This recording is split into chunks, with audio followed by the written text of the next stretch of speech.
Streamelinus said the busy builder is now live, streaming miniatures.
Hello, and we are here for our Sunday. We're going to be starting on this bad boy. This is going to be a four-parter.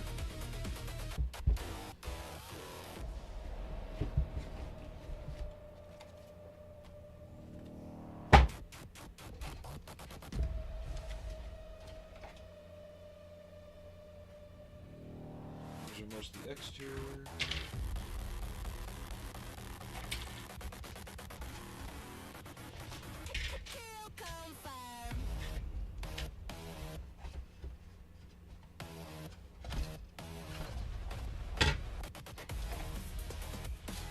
Alrighty.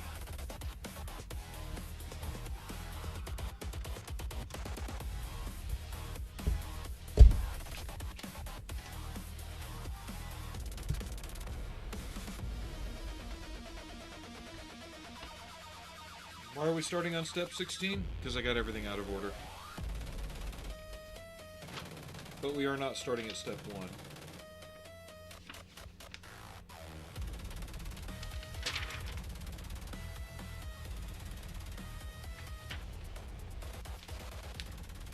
Okay, what the frack?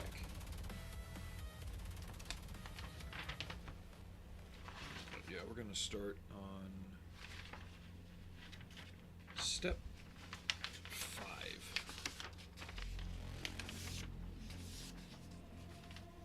Because that's where we start with the interior first. And I really dislike how they have that kind of half overlay.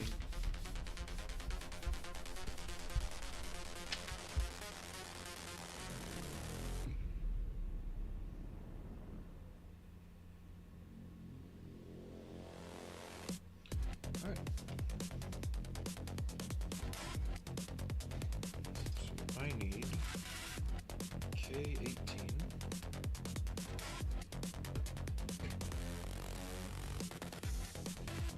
Just looking for all the different ones I'm going to need. L16.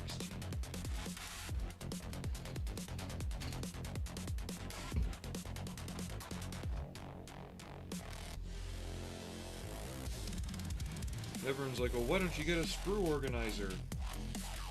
Those things sound great. I had one actually. Threw it out. Because they don't take into account modern slide molding techniques. So you can't put the sprues in them.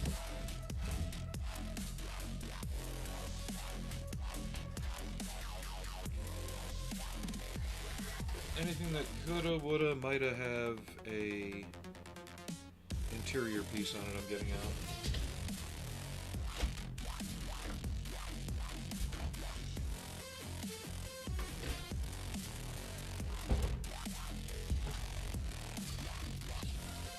Alright.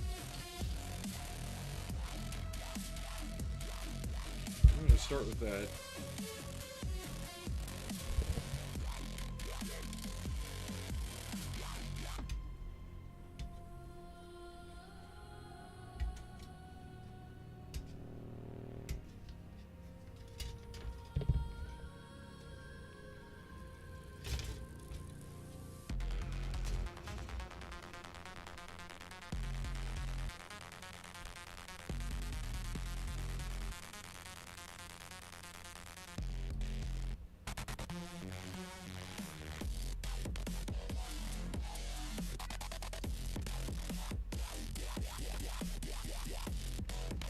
You better not be getting in front of the camera again today, just because I'm not throwing your little ball.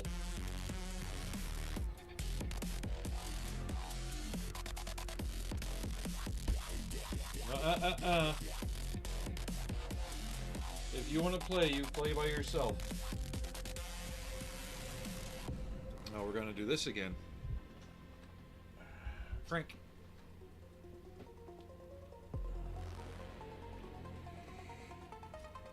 Like I said, whenever I'm working on something, he thinks it means playtime.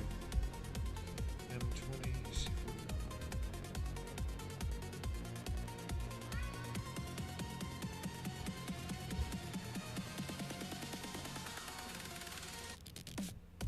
I threw it.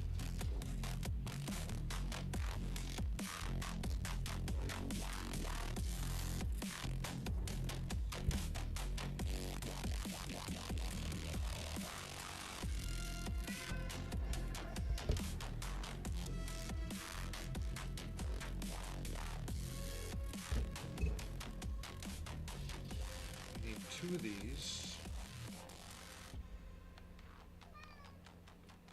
Give me a minute. I can't throw it every single time you come back every minute. You're too quick with it, Frank. Huh? Oh, you brought back the blue one. I threw the red one, you brought back the blue one.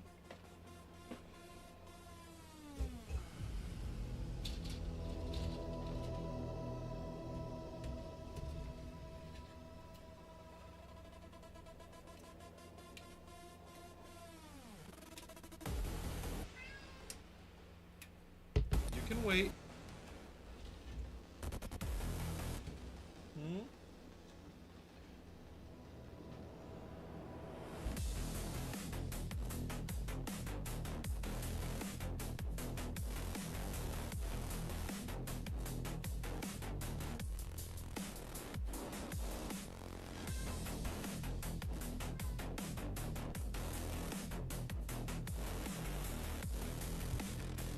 You can wait.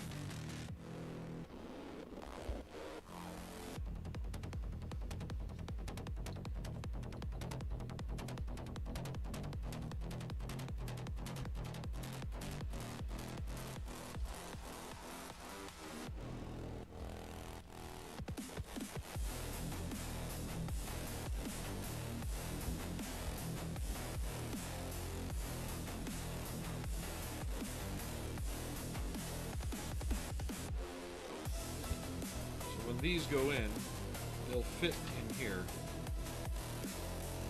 Another thing to help line it up is part of the tray here that holds an ammo can sits there. That might be flash. Did you really just squeak at me? Where is it? I can't throw it. Huh? Where is it? Oh, you put it here. Here you go.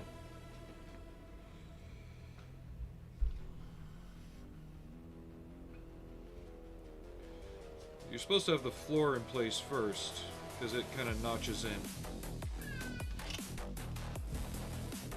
Really?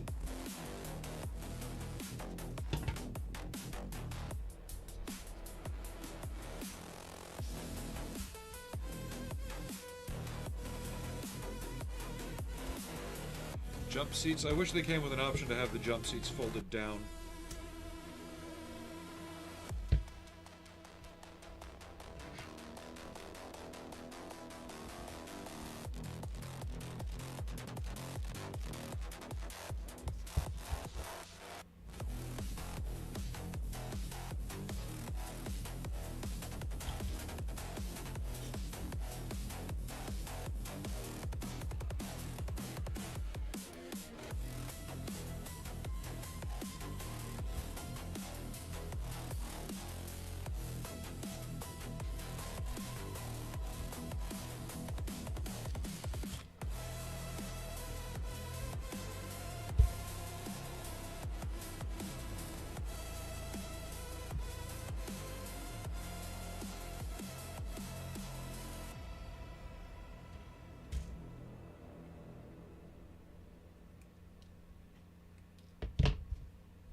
Hope everybody else is doing okay today.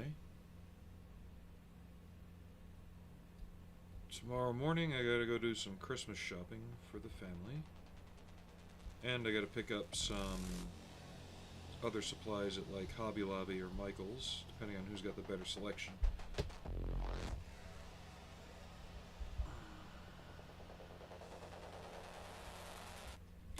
I need some wooden bases for the LAV projects and for the half track, because I don't have ones of the right size. Really?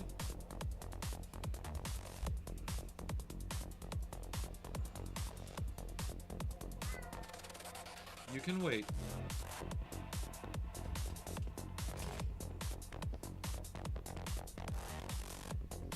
He's been really impatient lately.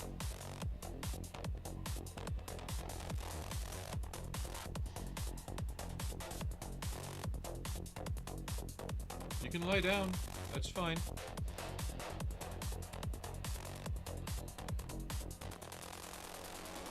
He's very unsteady on the back of the chair. I can feel it. Every time he moves, the chair just wiggles like crazy. That and his claws keep getting caught in it. You don't come any closer.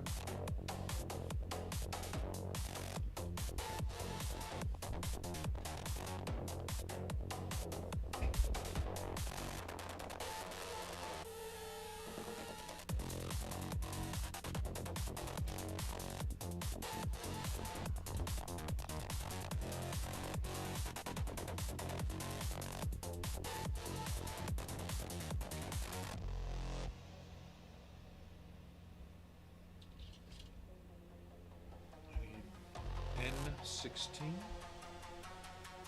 There.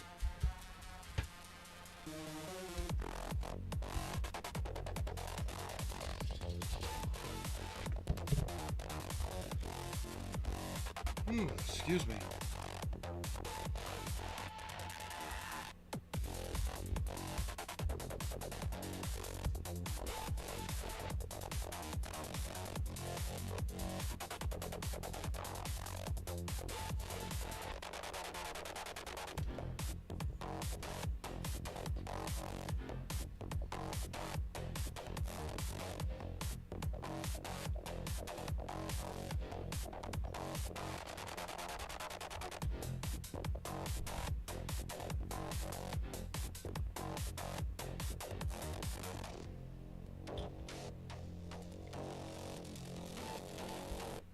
Looks like love at first sight to me. Aries Studios, thank you for that. Resubs always help. RS_Studios just subscribed at tier 3 for 12 months. RS_Studios said hi. How you doing? Stop doom scrolling. If you keep doom scrolling, you'll never get anything done.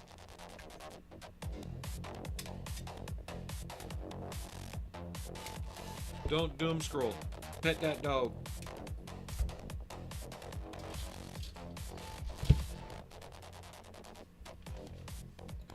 Doom scrolling kills motivation. Said, but I'm so good at it. I bet you're good at doing repetitive things with your hands.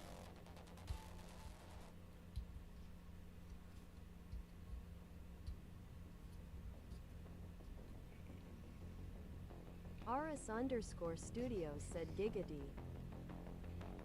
But you've not paid the giggity tax.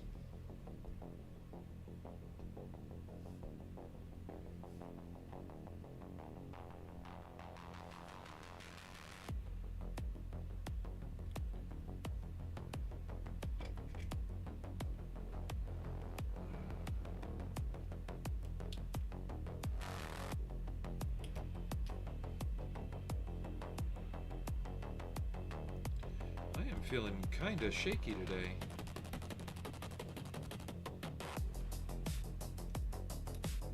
That's never good.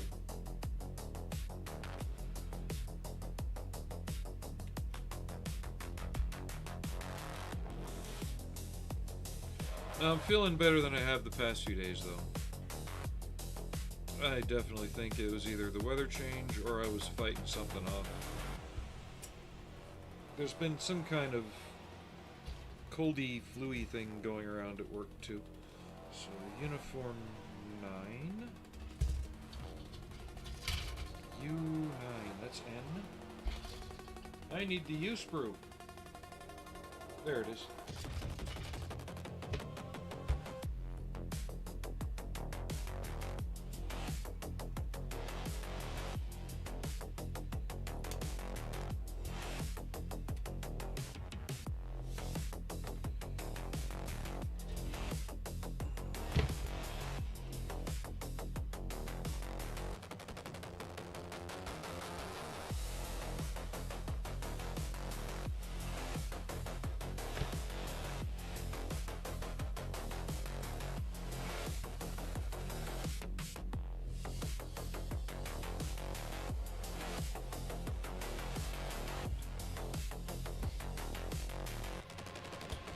That C19 and W14.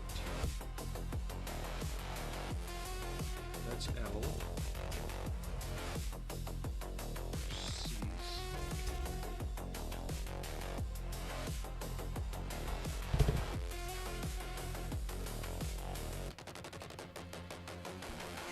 Excuse me for one moment.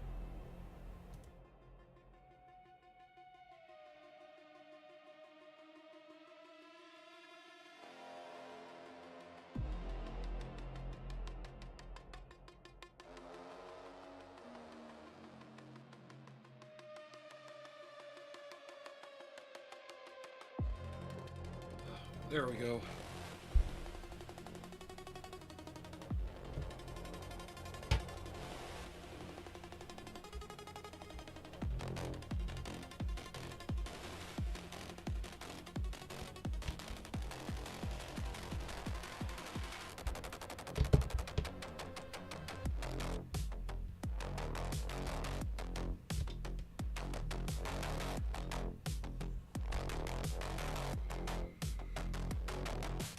This will be a fun model. The idea I've got in mind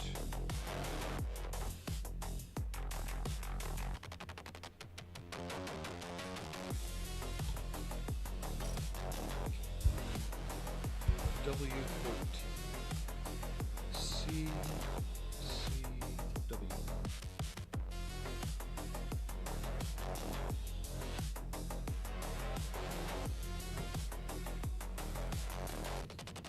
The model student 20 said hello. Building continues. Nice. We are in a deep freeze here today. We're not in a deep freeze yet. That's supposed to hit by Wednesday. But you're also on the other end of the country. And further north. Yeah, we're starting on the AAV. I'm at a point with the LAV and the half-track that I need to get some supplies tomorrow. None of the places that I need to get them from are open today. So tomorrow morning, before usual stream time, I will be heading out and getting that stuff.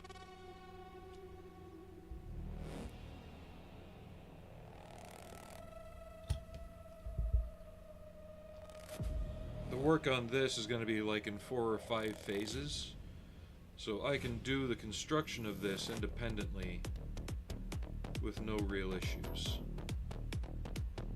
Because there's another model coming that I'm waiting for that I have to make for that as well.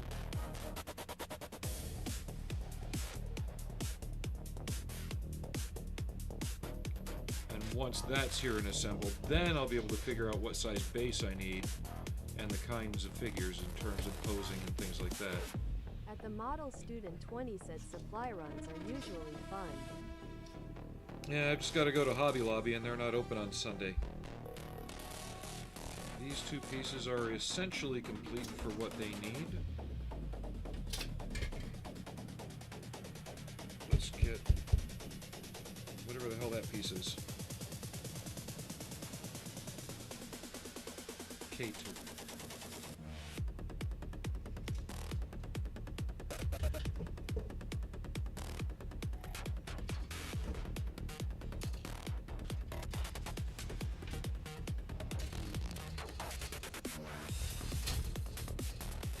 But we did get the LAVR today. Or not the LAVR, the LAV-C2. Command and Control.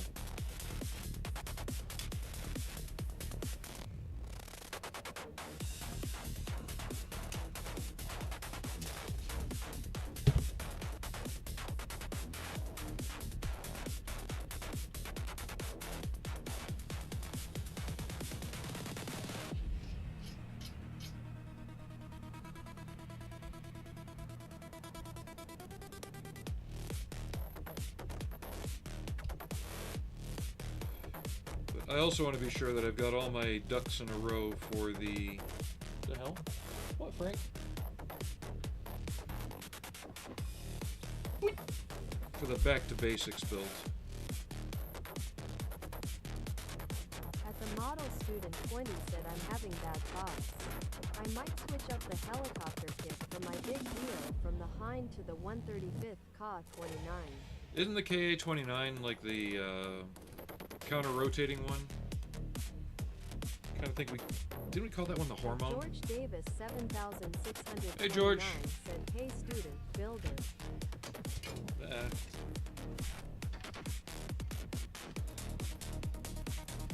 At the model student 20 said it's a bit shorter and a bit funkier looking. I warned you that MI-24 is a big beast. But like Tim the Enchanter said, no, you didn't listen. Why did I go to Arnold Schwarzenegger for that The one? model student 20 said double rotors, yes.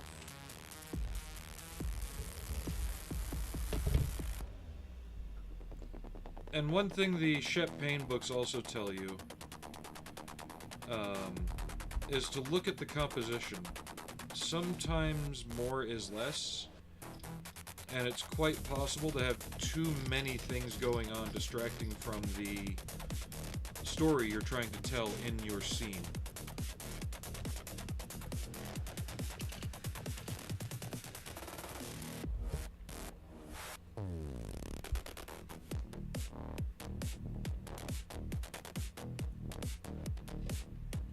Frank, no, you're pulling the mouse off. Damn it. Hold on. When your cat has a tail like a shepherd's crook. At the model student 20 said I got the Hind. How did you manage that one? Even when it was new, it went for 60 to 80. These days, you're lucky to find it for under 100. What are you doing, huh, boy? Come on, crazy cat. Go get it.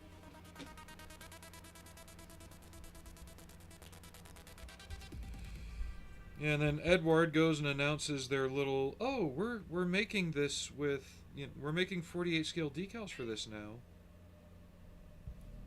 I've got it in 35th scale. Doesn't help me.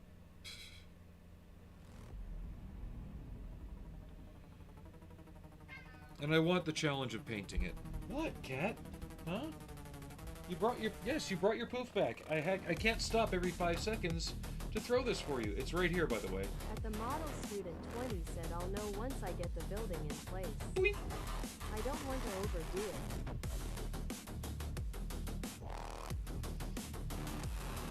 M3, M4.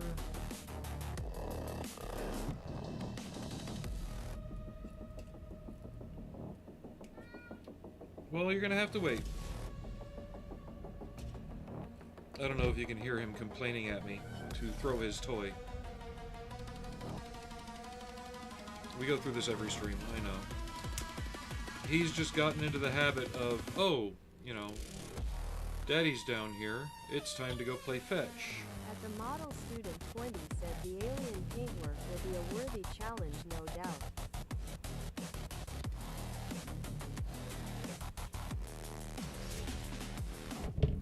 The thing is, do I invest in some photo etch and resin parts for the outside, or do I just keep it stock and just paint the hell out of it? There's a couple things I may need. Like the chaff flare launchers, some of the RWR antennas. But they're not essential to completing it, as far as the look.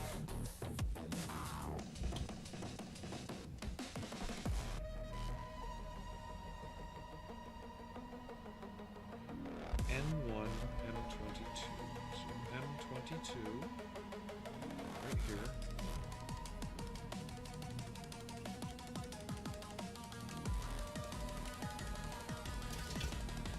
And the other difficulty with the alien scheme is I don't have any of the aircraft numbers or markings in terms of like the actual tail number, the Czechoslovakian markings for it, none of that in white. Student 20 said the paint job will be all I would see, lol.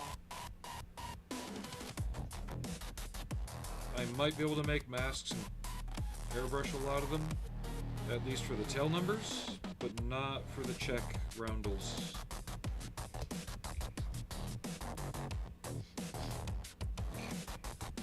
So this goes here, that goes there. At the model student 20 said, hi George, happy Sunday.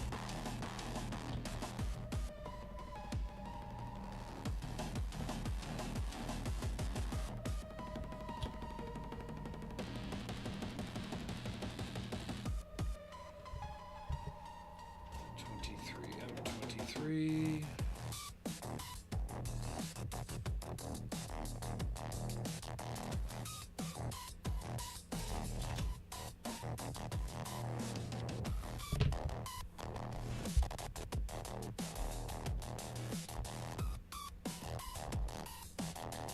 Yeah, we'll be on today and tomorrow.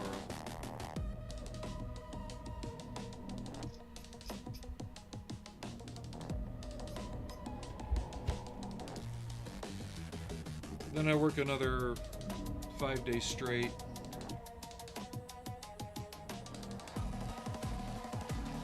What now? Hold on a sec.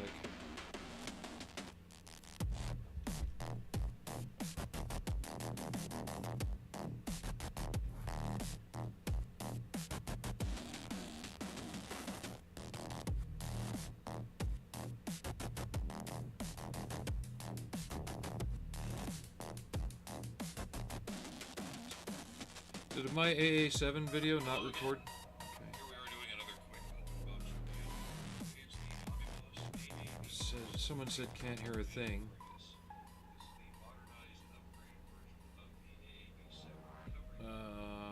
It's playing fine for me.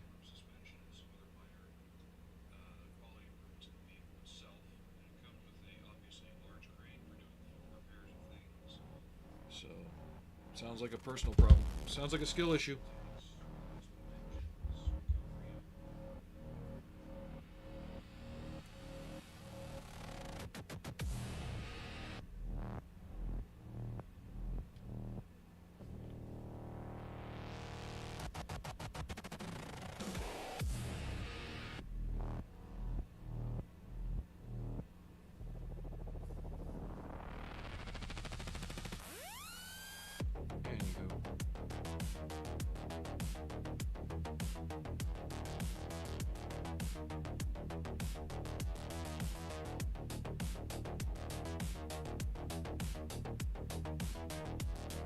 So most of the interior on this gets painted, that's not good, seafoam green,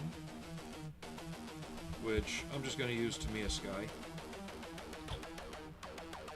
as the base and maybe lighten it up a hair with some white, go back and cloud it. From what I understand, the crap's tough as nails. Let's see why. Like, you had to try to chip it, so there won't be too many scuffs and chips on the inside.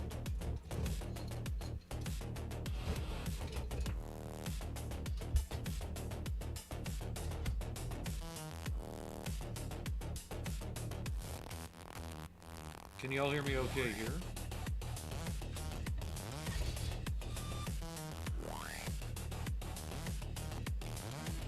And I did a open box review of this just before I started uploading today, or before I started streaming, so if you want to check that out, check it on your end and let me know. I looked at it on my phone. Audio seems to be working okay. One person just going, can't hear a damn thing. Okay.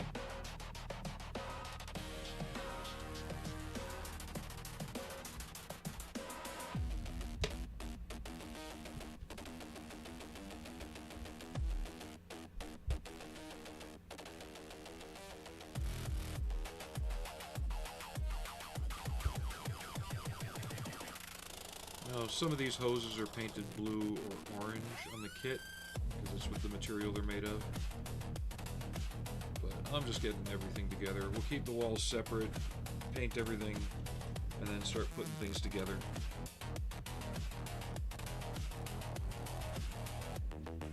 So this wall goes here, and falls The over. model student 20 said I'll check in another window. Yeah. I checked on my phone, it was working. So it might be an issue with their computer. That wall goes there. Still got seats and stuff to add to this one.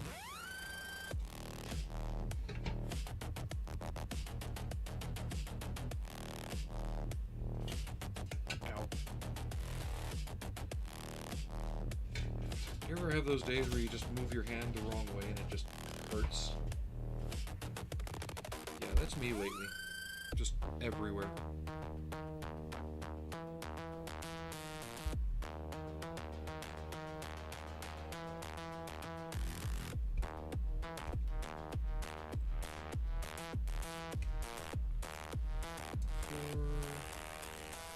Seven.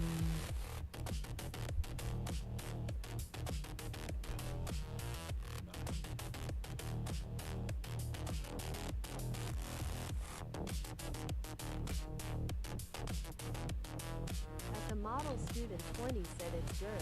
No, I figured it was. I don't know what that person's issue might be then.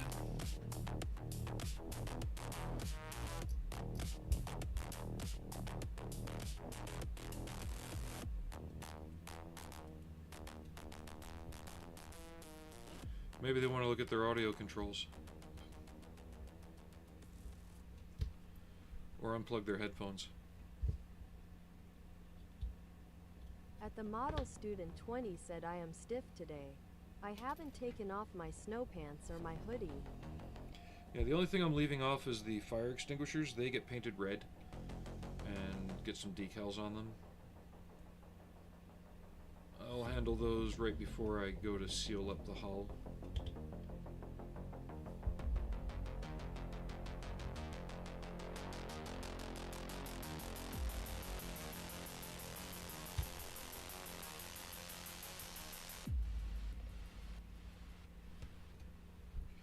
I wish I could find a way to add a little more pizzazz to the open boxes, but we've discussed that before and how I'm not the greatest at editing and all that stuff. So these go like that. And this goes here.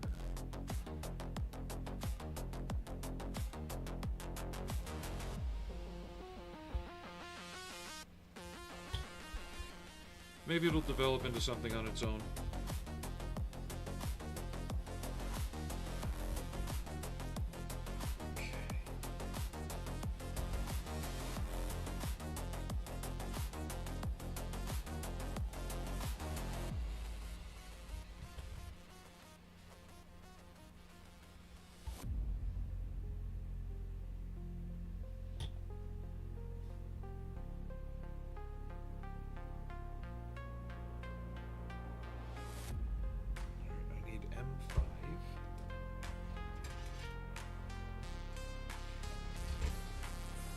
Fortunately, even with the amount of parts this has, it falls together pretty quickly. I think the last one I did, I went through with a pencil and marked off all the parts as I was gluing them, so I was sure I didn't miss anything.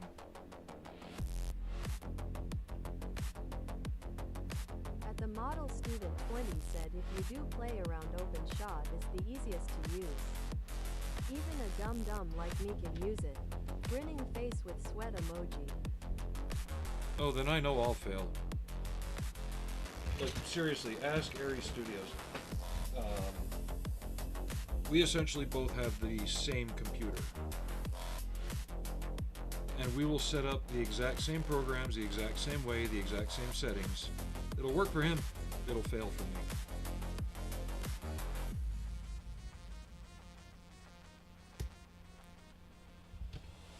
Maybe that's chaos theory. I don't fucking know. RS_studio said lol. I'm not wrong though, am I? RS_studio said computers Yes. just hate you. Computers do just hate me. RS_studios just redeemed free hub.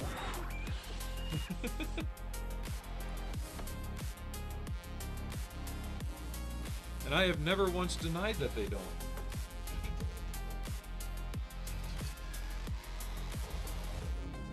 So I've just learned either... The model student 20 said, the curse. Yes, rolling on I have floor the curse. laughing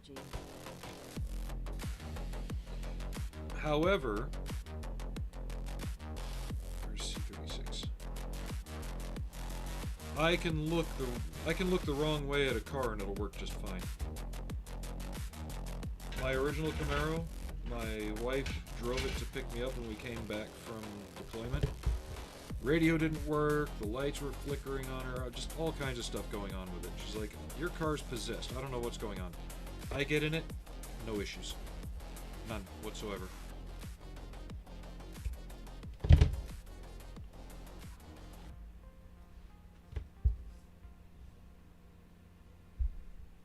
Oh, it's a Widow flashlight. It's one of those little old school L-shaped flashlights.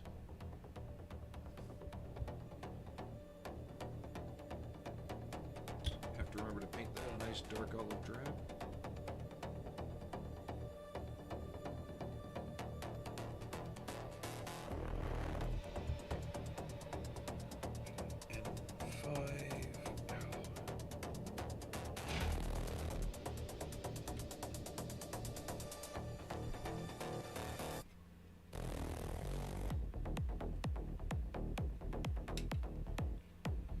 That's not to say I can't use computers, obviously. And I think it's a testament to my determination what I was able to do in Bulgaria with that. Especially having to mostly rely on myself because this was, you know, 2006, not everybody had cell phones, and I didn't know where certain people were, so I got it done.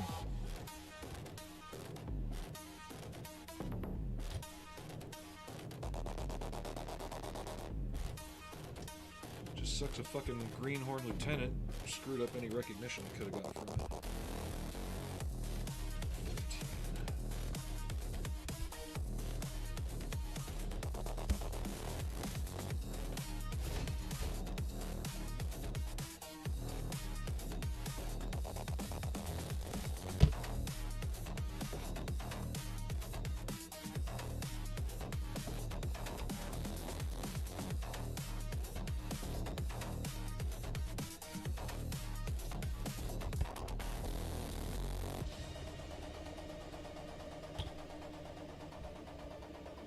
Yes, I'm still bitter about that.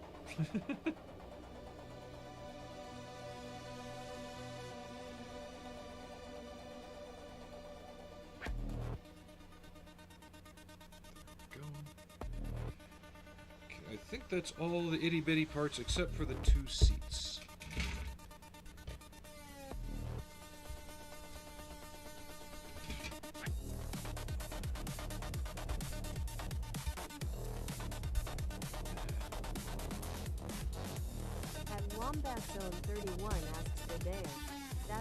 Hey Wombat, we are working on a Marine Corps recovery Amtrak. It's an amphibious troop carrier with a big ass crane on top.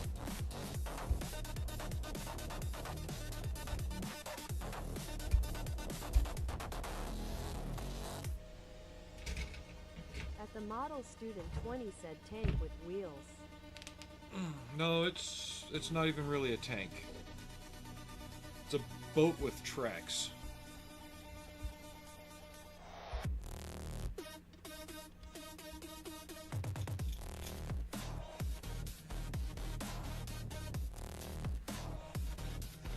And they even call these things tuna boats, tuna cans,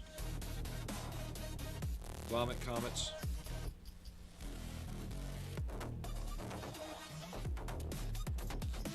You should watch the video how they launch these things.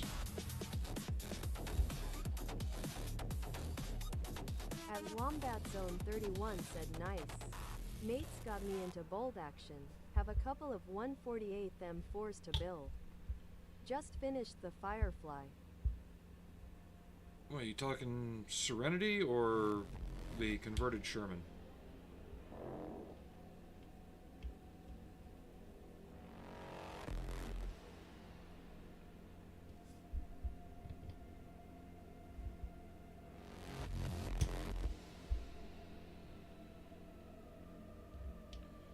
I never really played bolt action.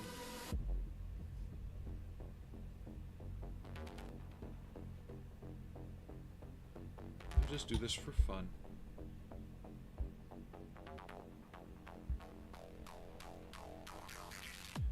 Tried Warhammer for a little bit, played as the Tau. You just don't want to fit in there, do you, bud? At Wombat Zone 31 said the converted Sherman, though would love the other Firefly also.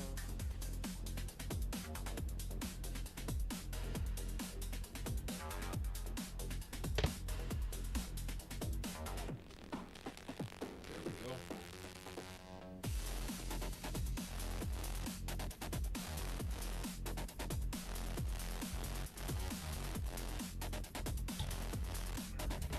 So that is that wall complete. Now we can go on to the next steps. We're kind of working out of order too, because once you try and go and put all this into here, this will all get in the way and get snapped off. That's all the suspension arms and everything. We don't want that. We want to be able to completely close up the whole tub, nothing on the outside, and then work on everything else more easily and readily.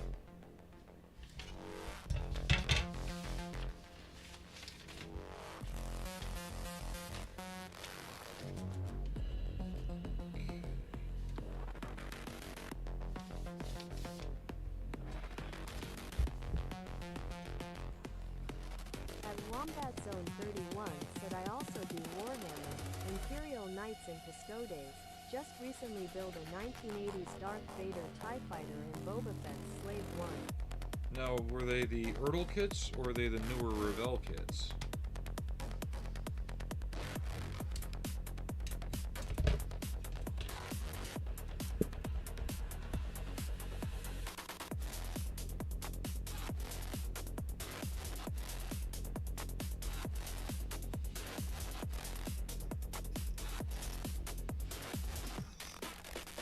Part of me has wanted to do more Star Wars. I don't know. I can't get into it. At Wombat Zone 31 said MCP older kits. And the older kits are fine, but just with the, I guess, feedback, for lack of a better word. The resonance that a lot of people have for it now. Nah, I'd rather do this stuff.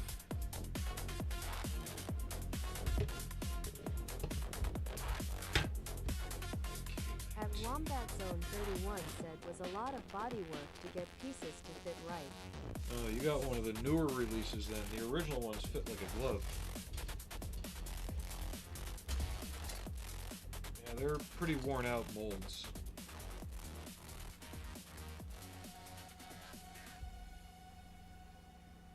Where did the K sprue go? There it is. No, that's L. I need K.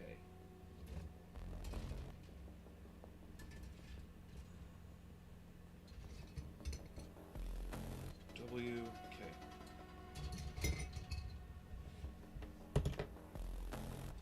Well, at least Frank stopped trying to get me to play fetch. He probably ran off upstairs. Marbles already climbed the Christmas tree today.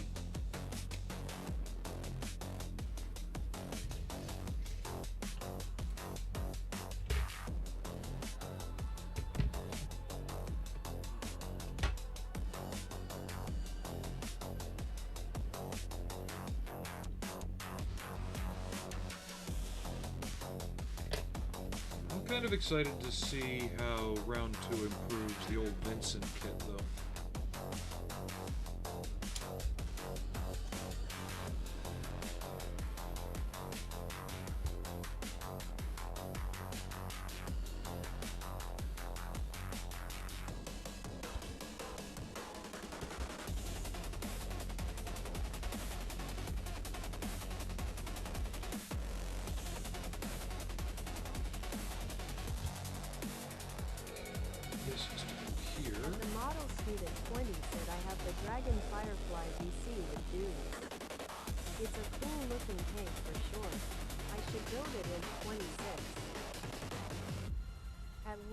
Zone 31 said I do want to convert my 148 tanks into RC so I can roll up on my friends' models on the table lol.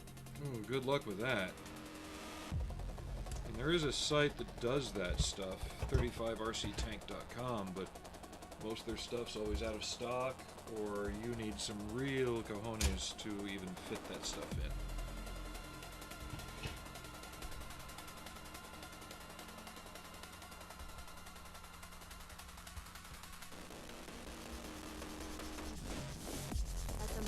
Student 20 said, how was the slave to build?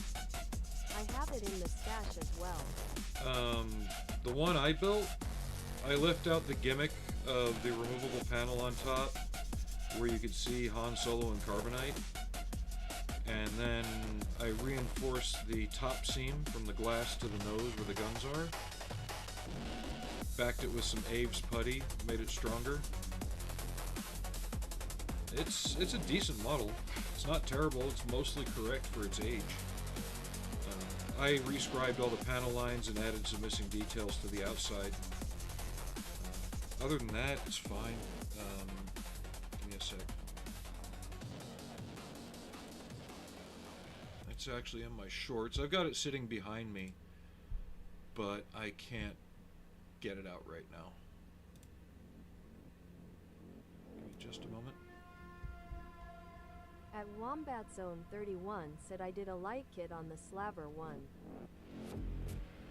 Yeah, I didn't light mine.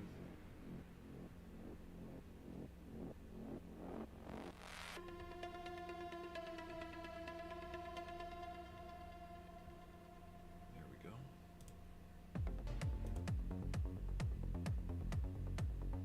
Share. Copy link.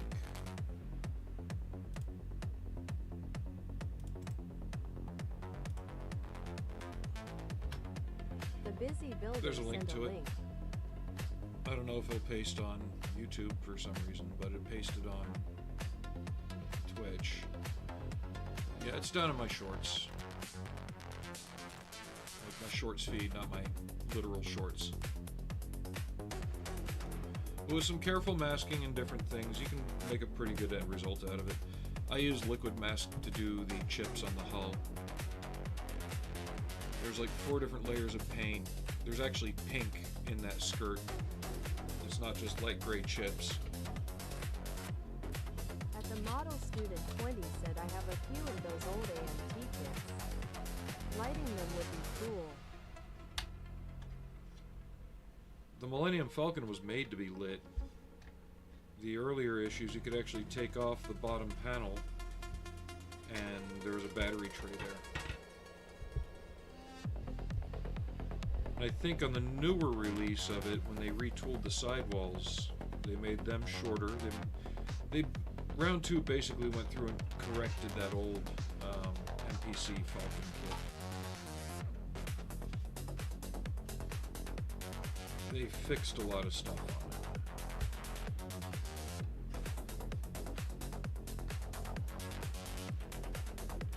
Model student 20 said rolling on the floor laughing emoji happy to see me? Nope, it's just the Boba Fett slave one in my shorts. At Wombat Zone 31 said at the model student 20 I also did the red lead cockpit in the Darth Vader MCP Ertl model. Looks very cool.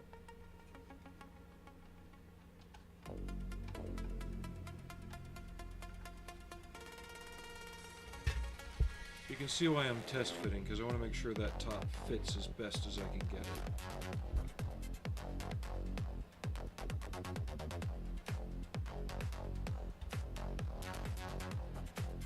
going to put in the sidewall areas and the floor, but I'm not going to put in the wall that goes here, simply because that will affect me from painting easily.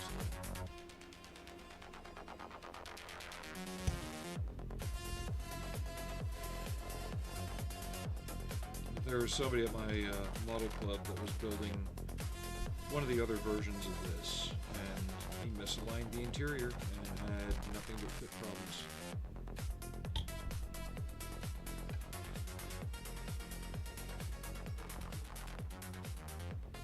I think he wound up giving it away to another club member.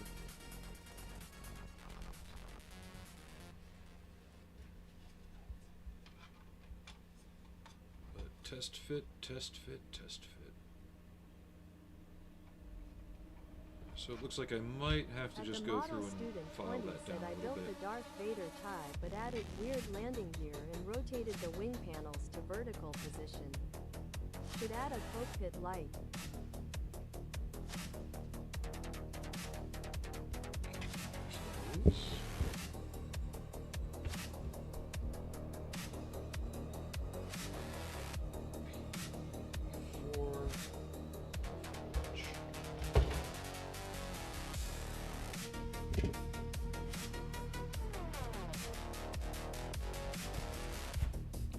You're not wrong about the stiffening up though, model student. I'm starting to feel it more and more as the day goes on. Sometime Tuesday or Wednesday is when we're supposed to get our swords. But I start to get hit a couple days beforehand.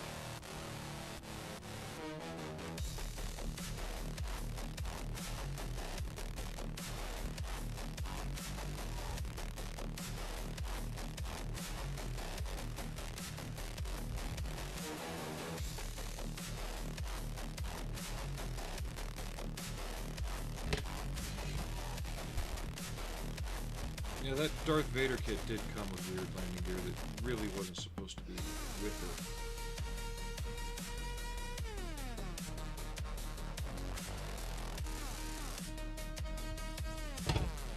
At the model student 20 said lots of interior detail on this one. Cool. Stiff as a board today. Oh, I was crunchy last night too. Grinning face with sweat emoji. Yeah, I know that one. I stood up and stretched.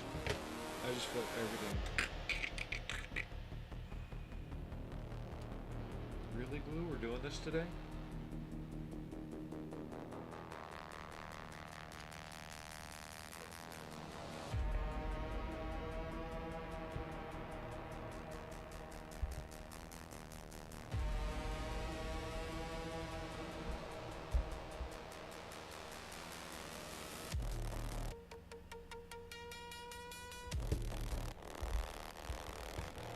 Yeah, this has the whole interior. Wombat Zone 31 said the base plate for the TIE Fighter and the flying stand is the way to go with that kit.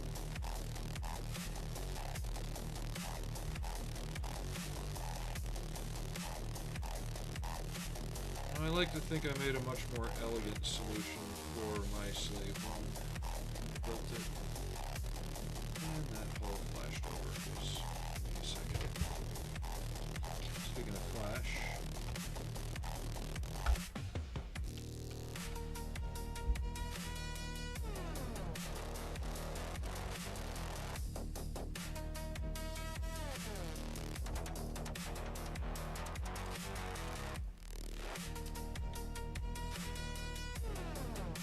Model student 20 said I'm constructed out of fluorescent tubes.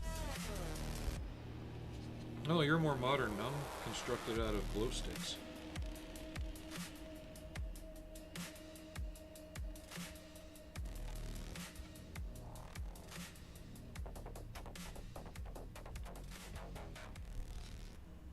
Glow sticks and floor Lego.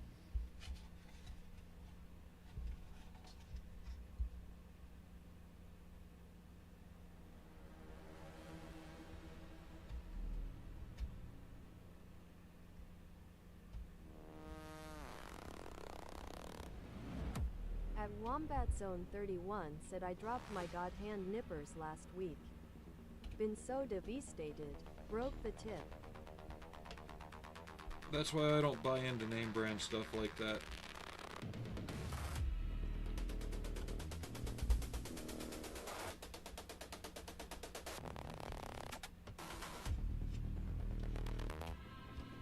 A decent pair of wire cutters from a hobby shop do you just fine. And by wire I mean like the beading wire, the really thin stuff. They'll cut through all the sprue just fine.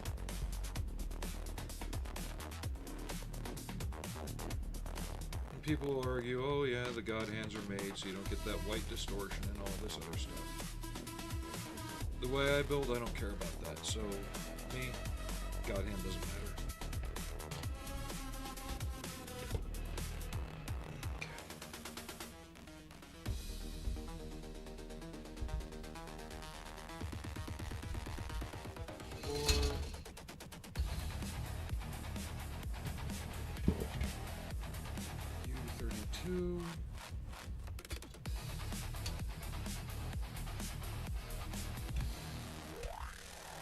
You're like the 5th person I've heard of dropping those things too.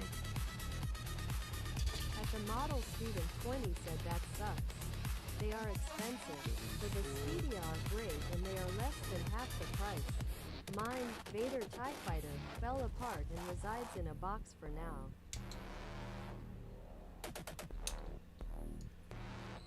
Honestly, some of the best Star Wars kits are the ones that Ertl did in '99 when Phantom Menace came out.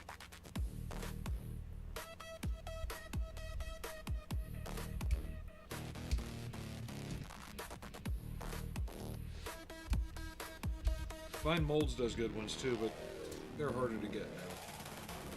At Wombat Zone 31 said I must admit, they did give a consistent flush cut. When building lots on soldiers, it's nice to have little cleanup to do it.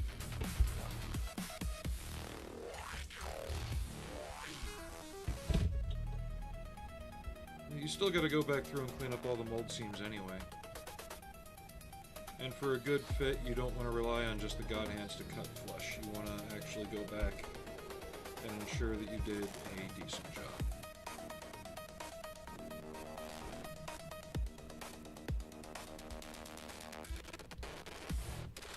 Being thorough helps in this hobby.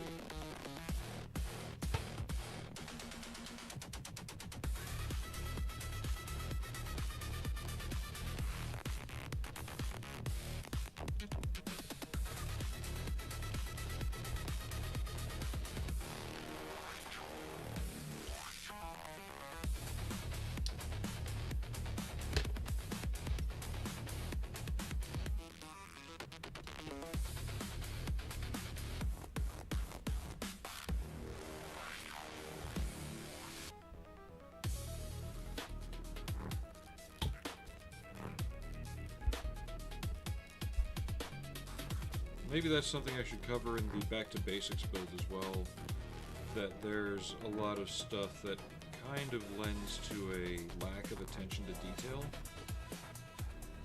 which is why sometimes you'll have people that are accomplished model builders get stymied by the simplest things in a kit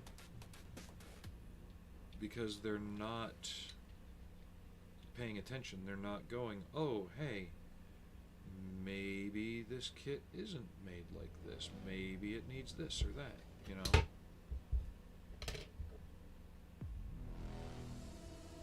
Like the person who was building this, one of the sister kits to this with the full interior. They missed a nub and it threw off all their interior dimensions, so they wound up not finishing it because of a lack of attention to detail. They didn't test fit. They didn't make sure that they had done their part of the hobby. They didn't rely on the human element to make a mistake. They didn't factor in the human element making a mistake.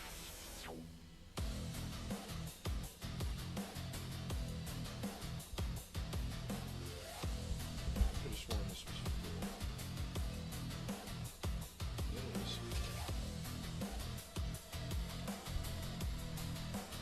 Because I know a lot of times I've read a review on a kit and it's non-stop, this kit fits badly, this and that, and then I'll go read somebody else's review on it and there's no issues.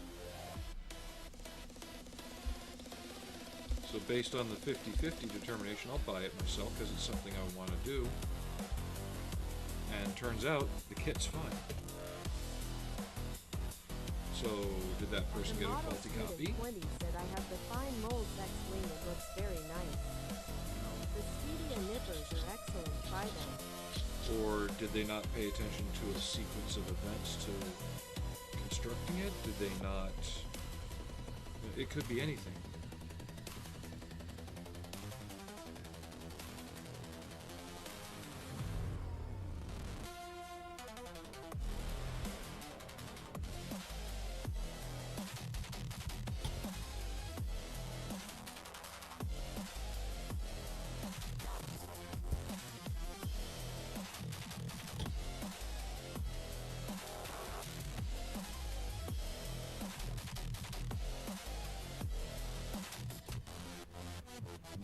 So you saw what happened there. The part was molded with a locating tab on the back here. At Wombat Zone And it shouldn't have had it. said I've done a few resin Imperial Knights. The Games Workshop Canis Rex has an interior that messes things up if you don't get the fitment right. When you do, it looks amazing. Yeah, I'd rather just print one.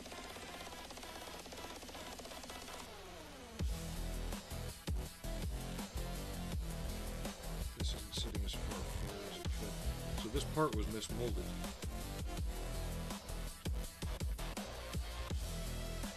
It should have had two tabs on the side, which it At didn't. Wombat It had one in Zone the back. 31 said the resin models you have to test fit several times before even thinking about the pose. Oh, I know, I'm no stranger to Forge World.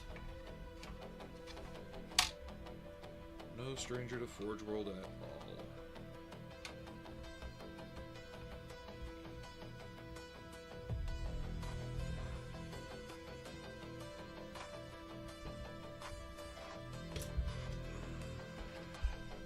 These.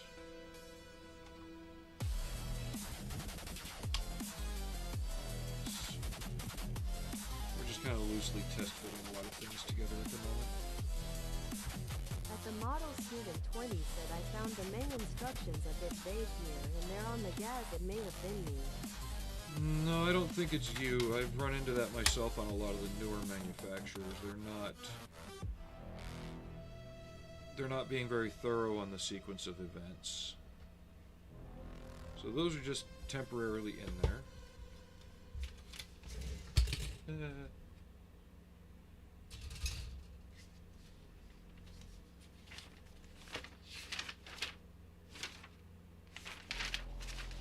Alright, we're moving on to the next half of the instructions. Where'd they go?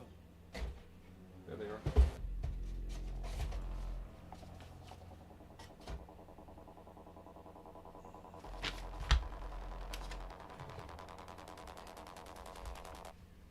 Okay.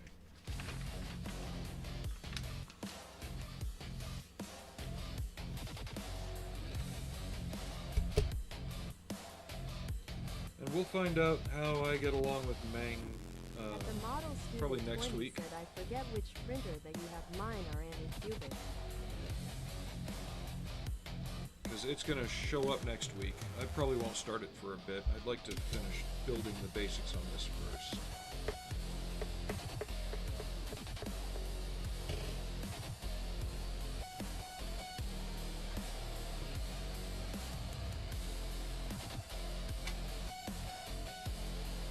Got that locked in. There's no way to lock in the floor after, is there? I'm trying to figure out the best way to attack this.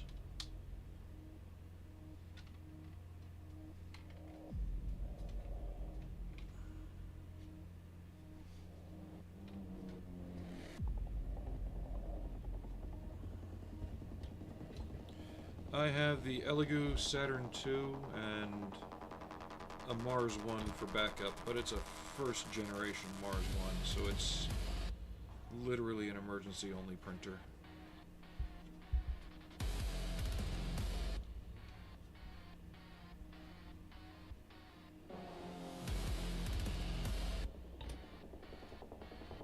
At Leo2A7DK said hello busy in chat. Hey, Regards Alex. from Denmark. So I heard the U.S. is now on Denmark's no-fly list. Or their heavily advised list for travel.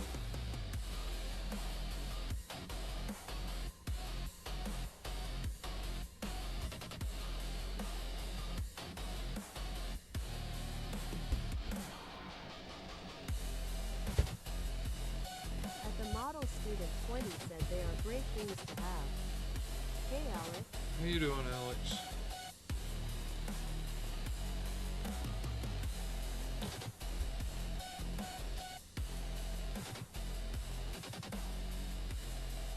One of the things for the M60 build I was worried about finally shipped. We had to bug the guy and remind him, hey, we bought this.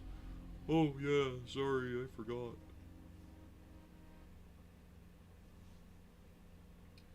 And then after another 4 days, he finally shipped it.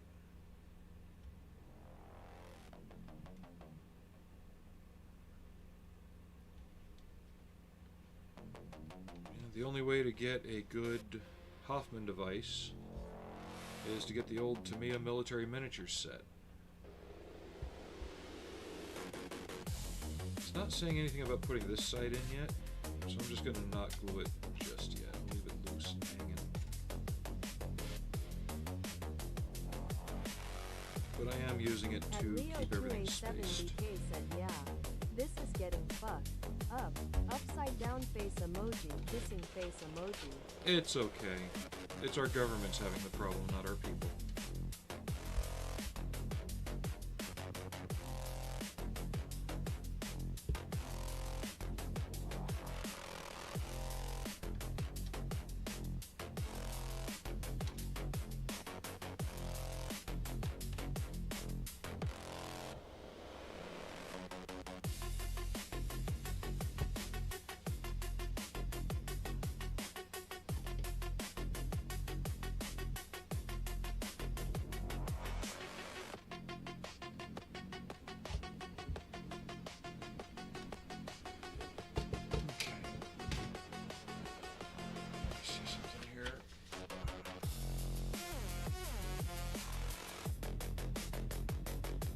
I can pretty much glue that in right now.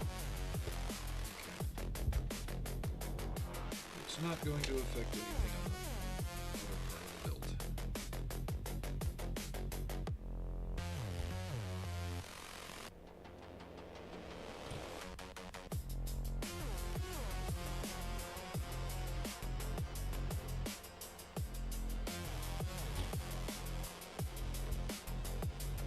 How's everybody been otherwise?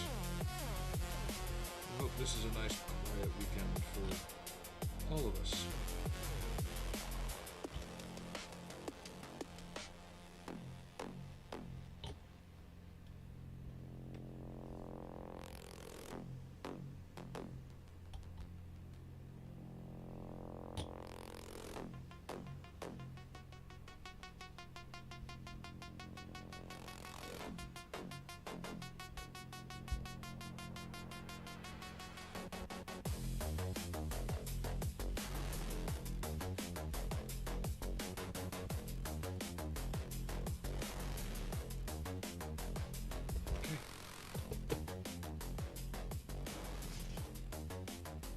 We are definitely bouncing around in this, but we kind of have to do it right. At Leo2A7DK said love the interior. All those hatches without something to see is. Also the AAVP7.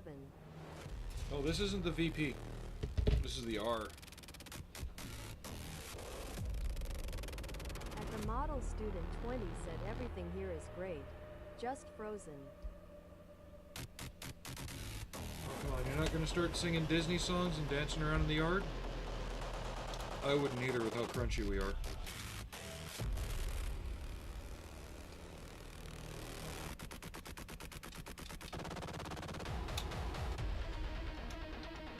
Well, that's just it. Even the forecast for next week is showing rain, not snow. Probably snow in the mountains. Get in there. See how that's tight? If you don't have that set down all the way because it gets smashed between these ribs in there, you don't have that down all the way. It'll screw up the fit. So let's see how we're fitting so far.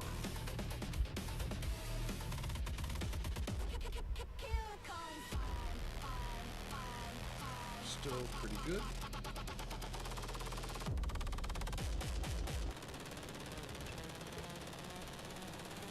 It's still going to take a little bit of tape to make sure that all that sits right.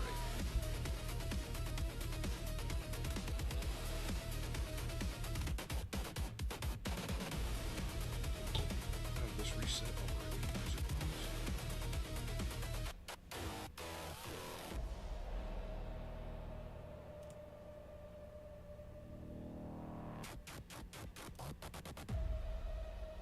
Yeah, I'm guessing it did. But it's okay, this one's actually sounding pretty good. Excuse me.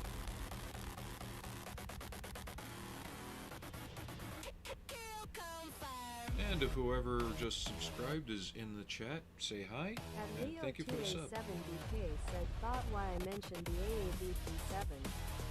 Hatch is open, full of Marines. Know you build the record.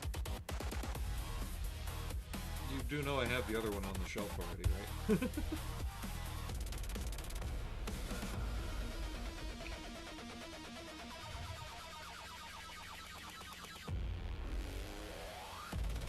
So I need the U sprue and the W sprue.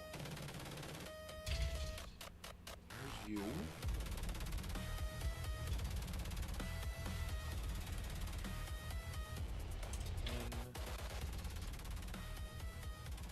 Okay. W.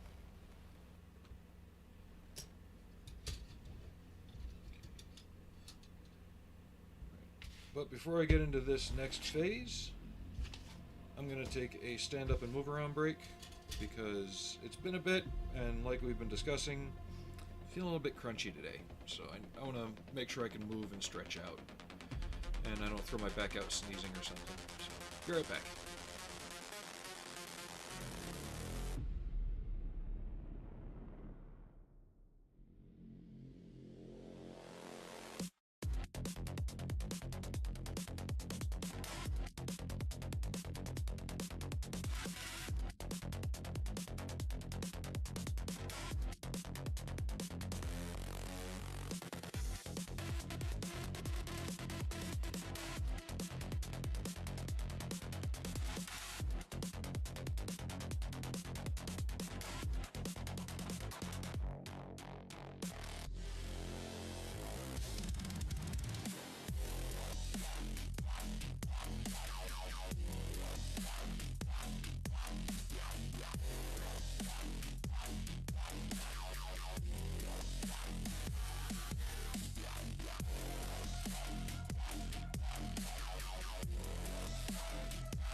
Alright, I'm back.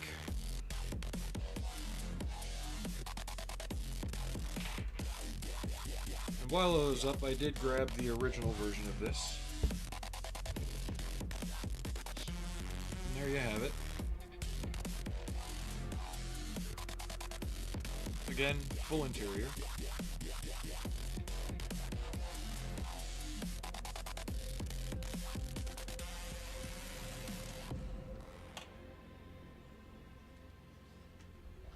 This one's different in that it's going to have tool cages and worktops in the back, as well as the big ass crane on the roof.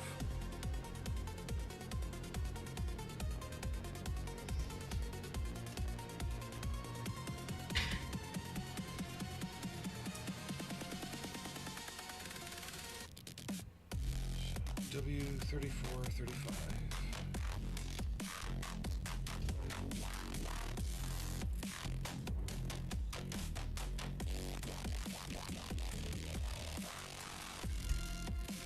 However, the troop carrier version is not going to be what's on display with this when it's done.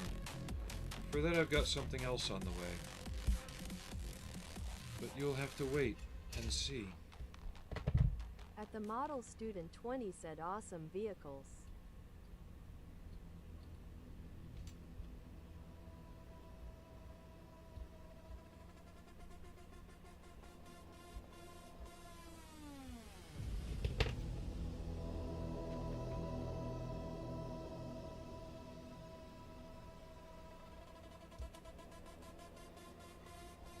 Excuse me.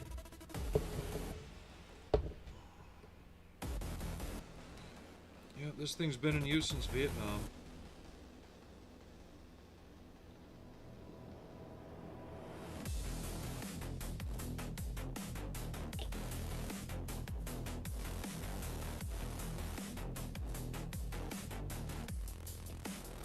I had somebody on a forum stating that, you know, this version with the armor on the sides is particular to, or the armor itself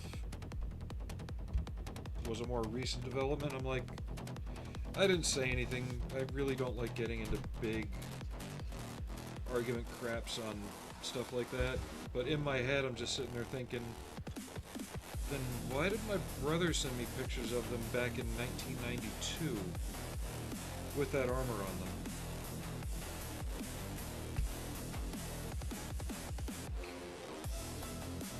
U12, U15.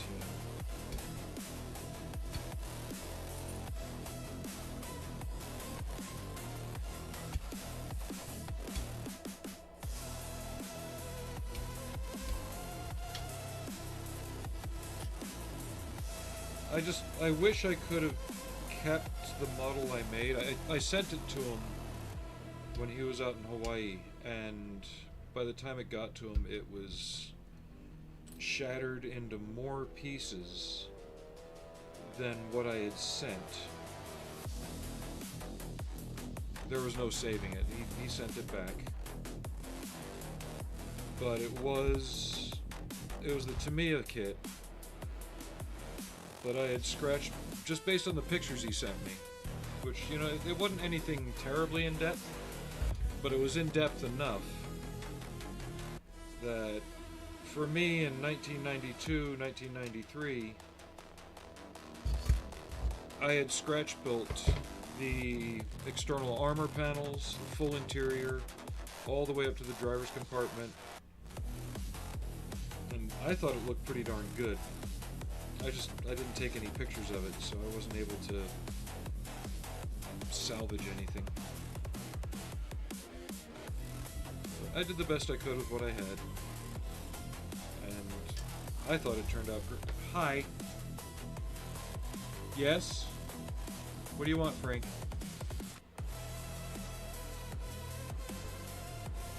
What do you want, Frank? I don't see a puff. I can't throw anything. Here, go get it. Go get it. I know you don't fall for the magic throw trick easily. Get down. Thank you.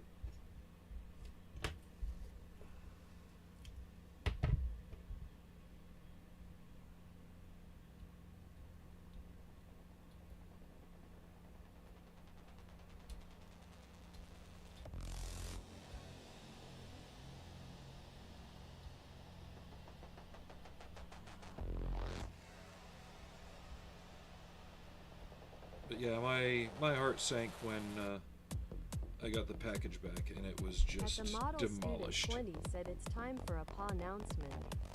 I was watching one of those new bridge laying amphibious trucks.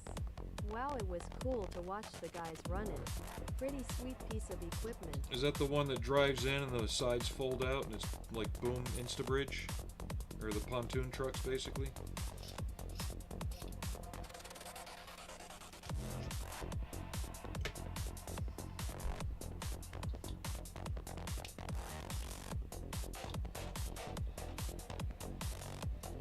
Did you ever notice, though, the difference between the US, German, and Russian bridge laying vehicles?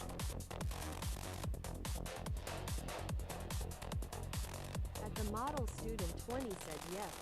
That's it.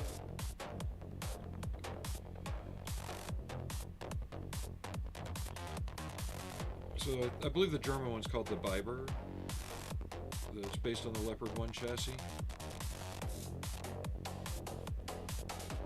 If you look at how it deploys the bridge, it doesn't raise it up and then unfold it. It just slides it out, locks it together, and slides it out. Which is actually smarter.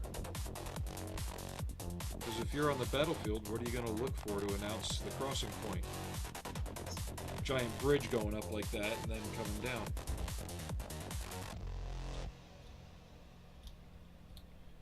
But if it's covered by trees, you're not going to notice that little tank just scooting a bridge out through the trees.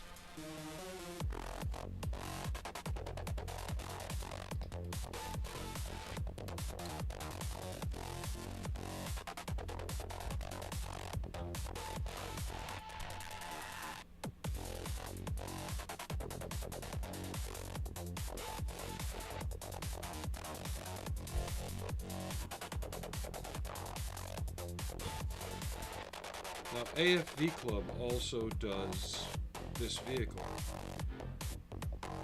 It's actually the Hobby Boss kit, sold without the interior sprues. You'll still have some interior parts, because there's some parts that are on other sprues for the hull and other parts. But you can't get a full interior out of the AFV Club issue.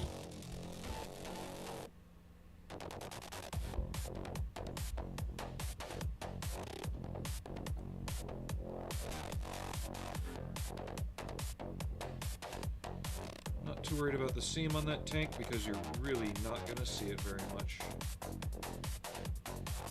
This is the one that goes here, so even when the upper hatches are open, you're not going to see much. I'll still paint it and make it look right, but I'm not worried about filling and sanding seams on it.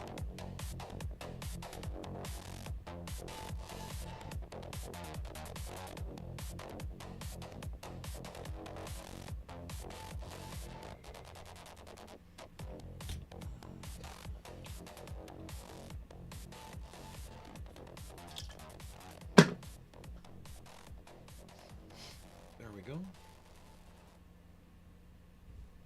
But I'm not gluing this in. I gotta put the other one together, and then we'll do the mesh for the bottom of them. Where did I put that anyway?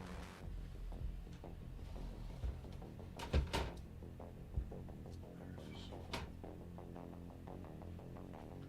Okay.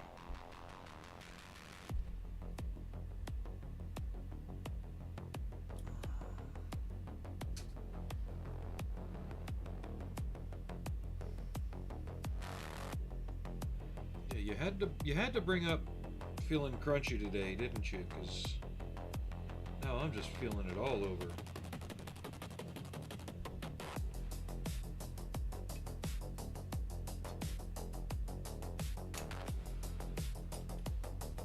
As the weather changes and get closer, I do begin to feel it more.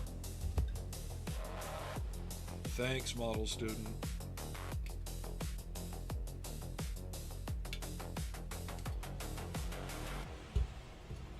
I'm feeling crispity, crunchity, peanut buttery. Oh wait, nope.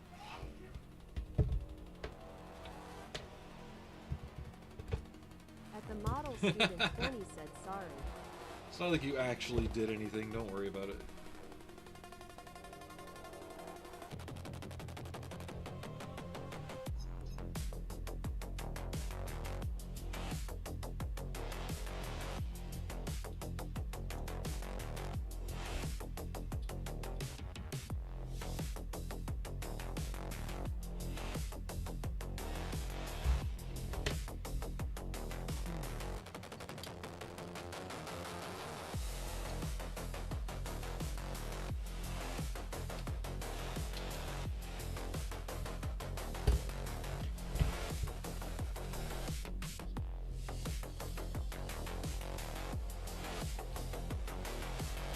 I'm gonna have to do something about that, even on that one.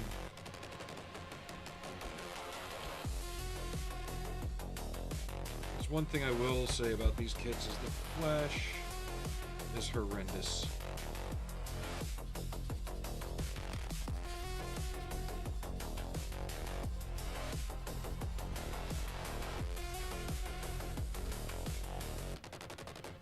I built some of the first issue ones from when the molds were new, and they were still pretty bad.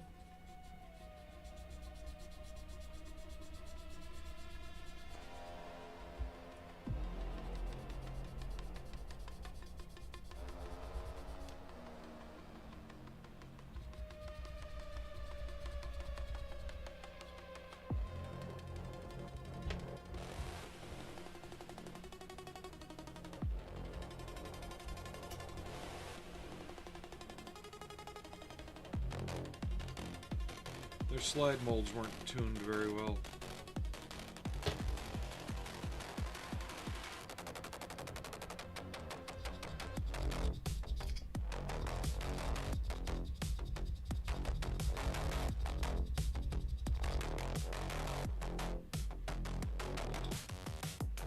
That one goes there.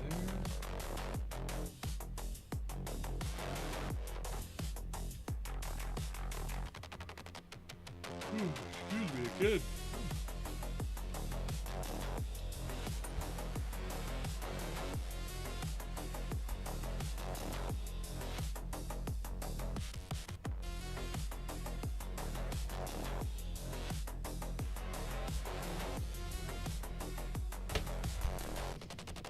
So did anybody else do anything interesting this weekend, or like me, you're just kind of staying at home and being old and crunchy?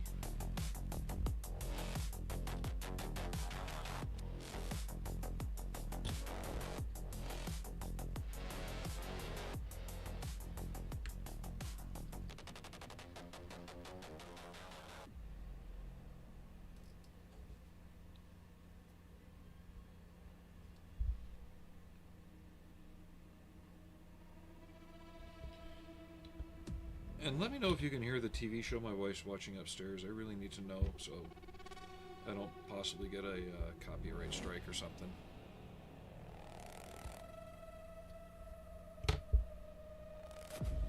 She's just in the next room up on the next level.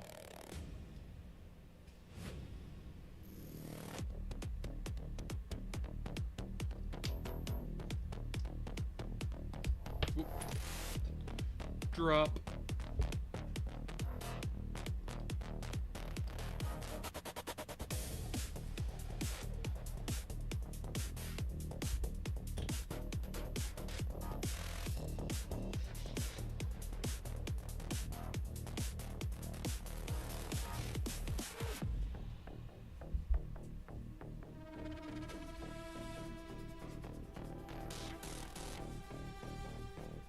I've got some pictures for these. I've got to remember if there's some kind of rubber mat on the top of that.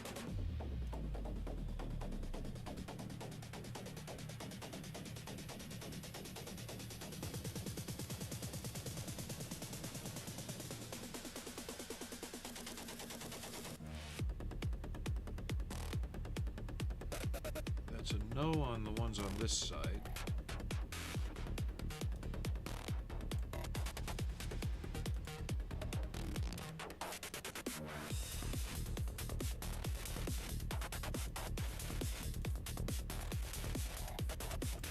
I'll have to look more. I know there's a couple walkarounds for it online.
So for the half track, I'm waiting for another set of figures to show up before I really continue on that. And I'll need to go and get a couple of pieces for base work. And I want to see what I can find in terms of like woodland scenics type stuff for making a hedgerow or something.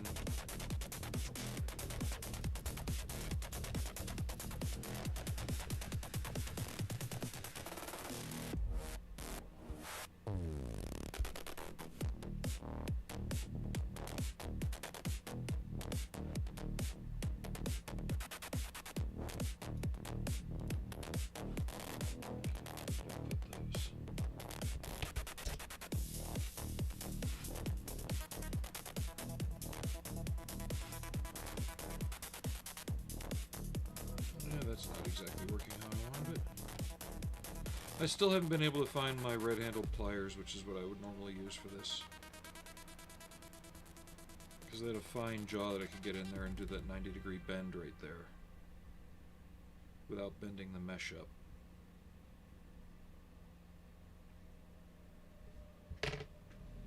Hey, Mittens.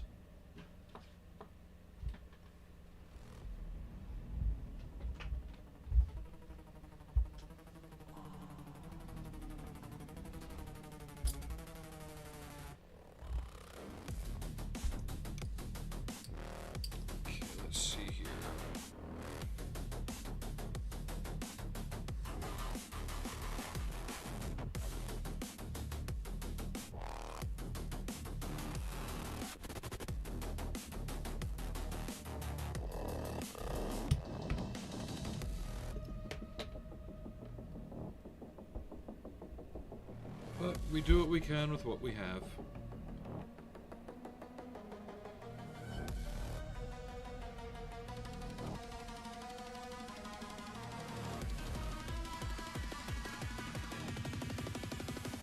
One of these lifetimes I'll get one of those photo etch benders.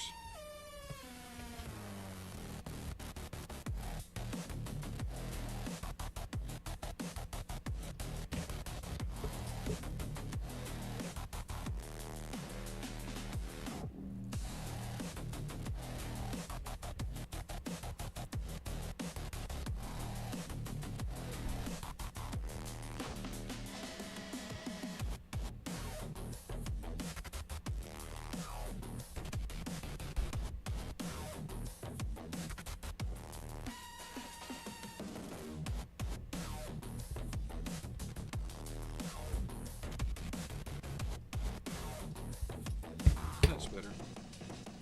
I don't mind if the mesh is a little messed up, because let's face it, you're talking about a vehicle used by Marines. It's not going to be pretty anyway.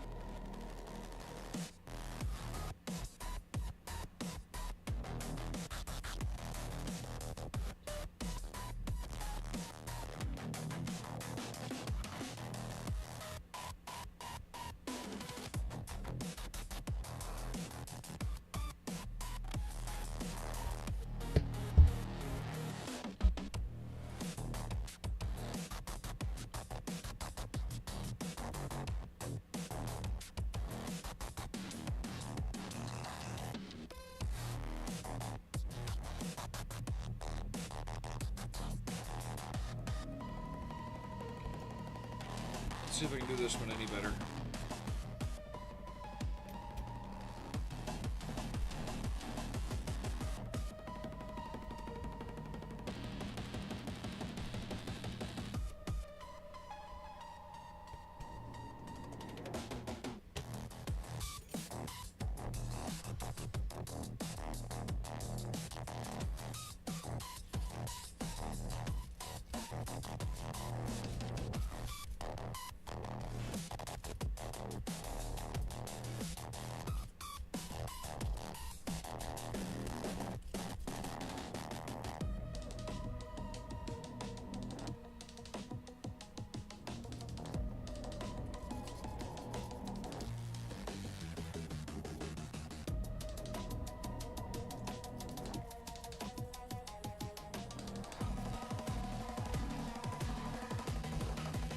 But similar to the LAVR, I'm having a lot of trouble finding these in theater being used.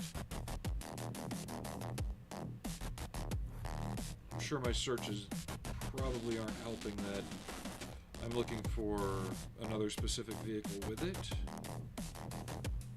because I know they were used on it. I don't see the Marines using the M88 Hercules at all.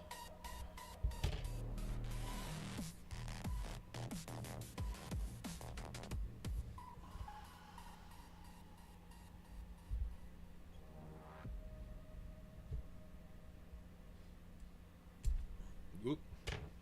Whoopsie.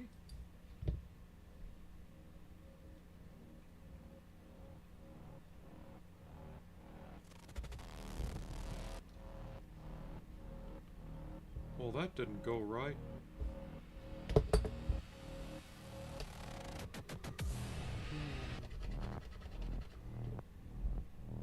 Excuse me.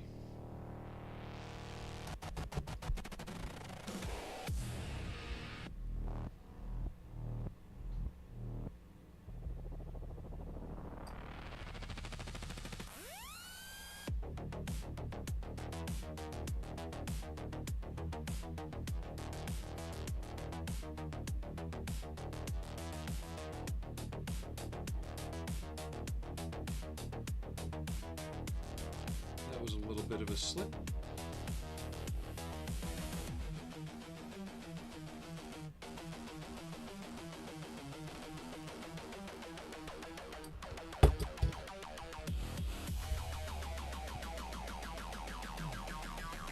Still fits.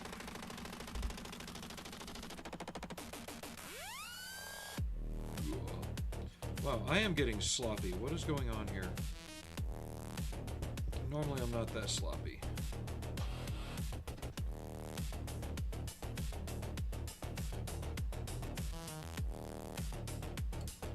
Why am I starting to rush? There's no need.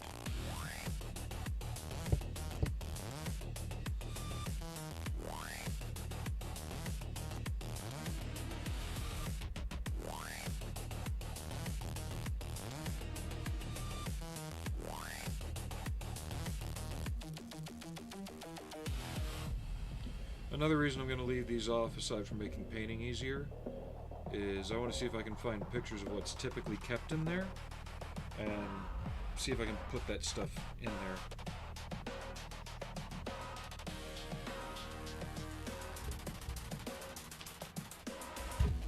Hi, Mitty. Up. Come on, mittens up.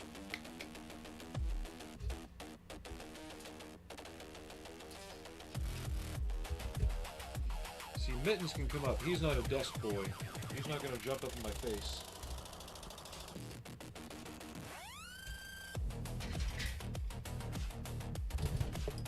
Get these out of here.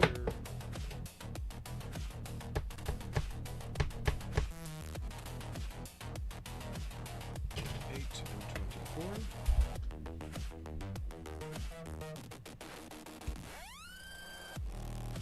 Ow! Just tried stretching and got me with one of his 24 toes. Come here, bud. You gotta be careful. I am not the chair. Okay?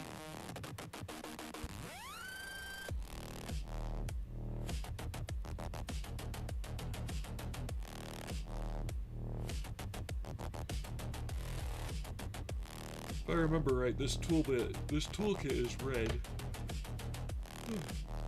Because it's not like an ammo case or something, it's something else entirely.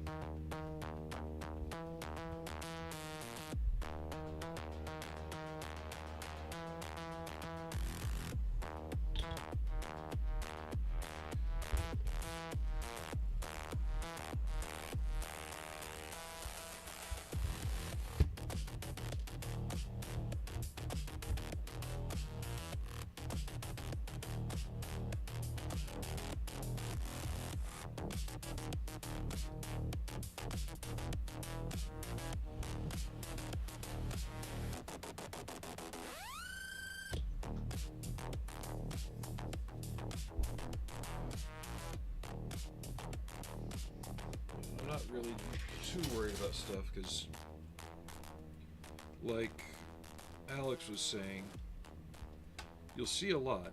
This will be open too, right? But at the same time, you won't see too much.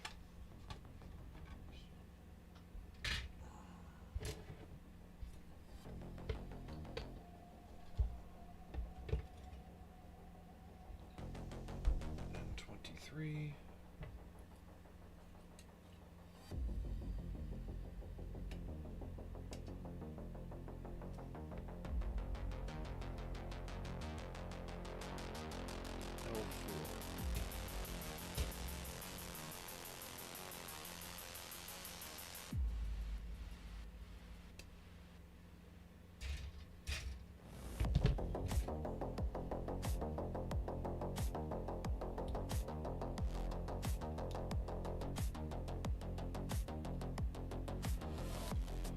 This is the radio rack, which fortunately I've got enough bits left over from the Humvee, from the Stinger, that I might actually have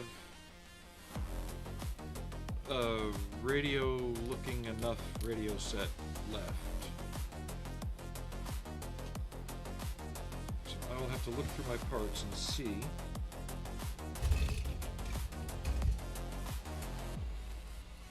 This lives here.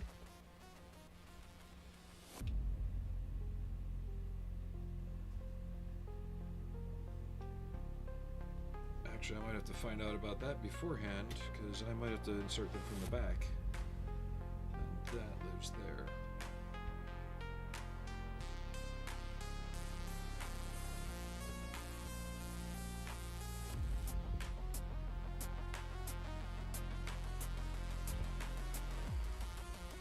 But again, remember, if you want to support the channel on YouTube, like, comment, and subscribe, please. It does help. It gets notice out there.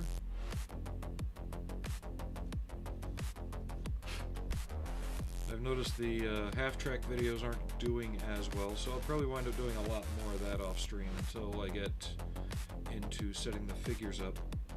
But let me pause real quick. I'll go grab the box and see if I got that radio.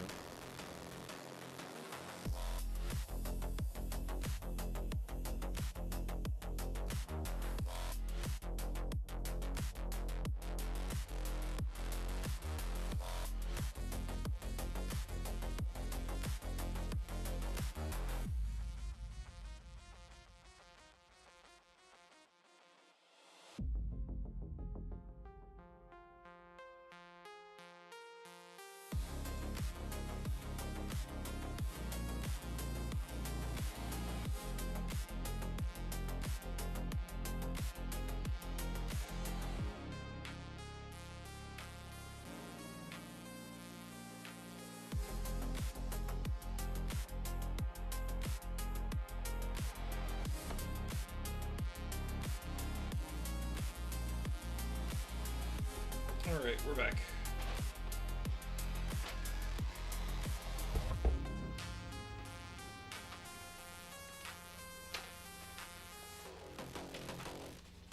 Got our box of bits here.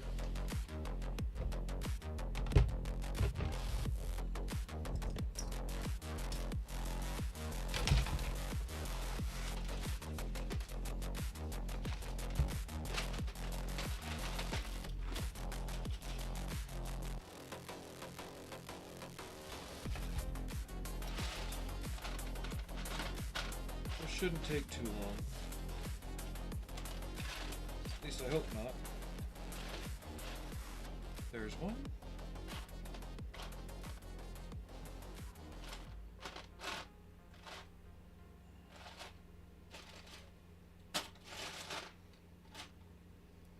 Thing is, I don't know how these all go in. I might have to, again, Google pictures of it. If it fits how I think it fits, it'll be pretty straightforward. There's one other part.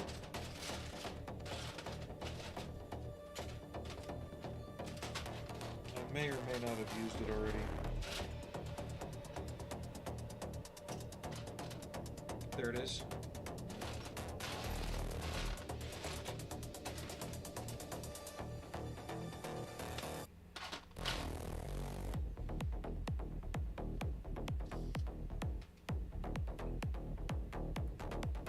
Okay, I think we're good radio-wise.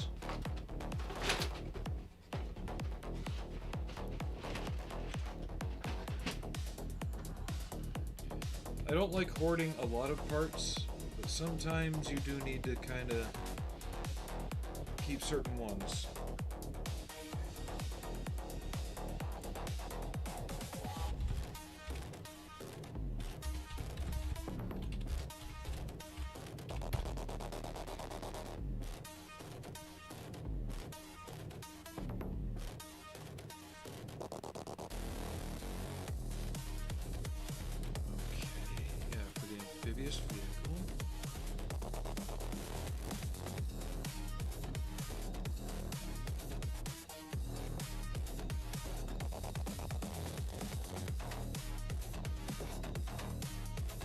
I'll definitely have to do a little bit more looking around. I know I've seen pictures of it. I know I've had pictures of it.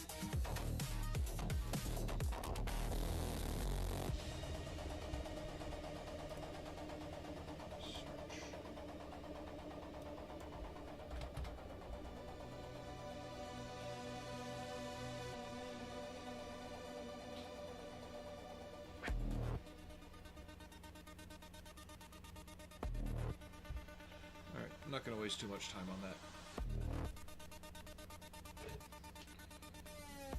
But when we get to it, this piece is either going to be in here or here, and then I believe this one will be up here.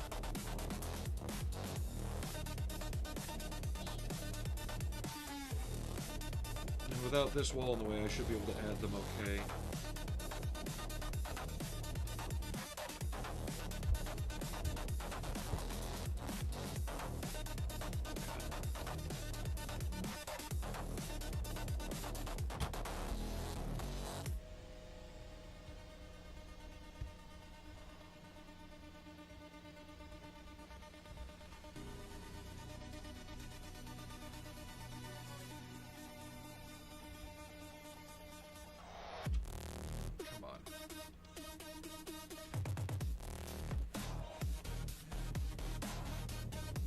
Hands are failing me fast today. Radio bits, containers, wall bit. That's in. We need to do that next.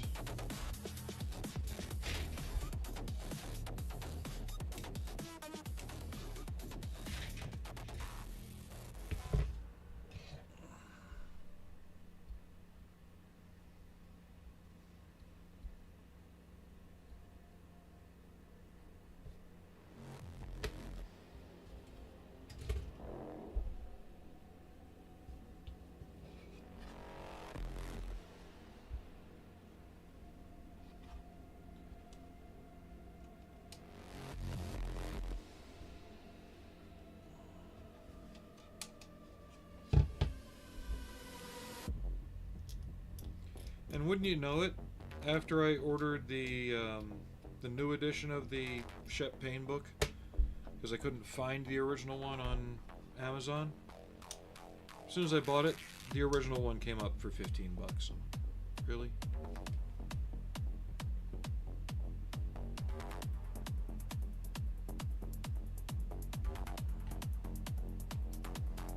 I stood there screaming out Jeff Bezos' name.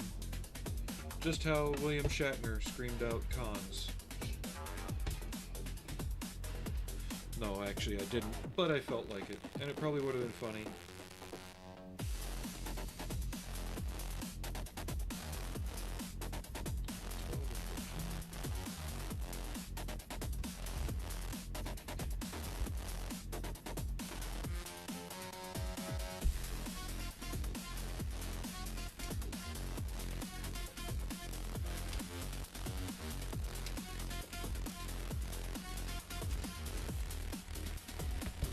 As long as they didn't change the pictures of the text, it's the same book, just in a different cover.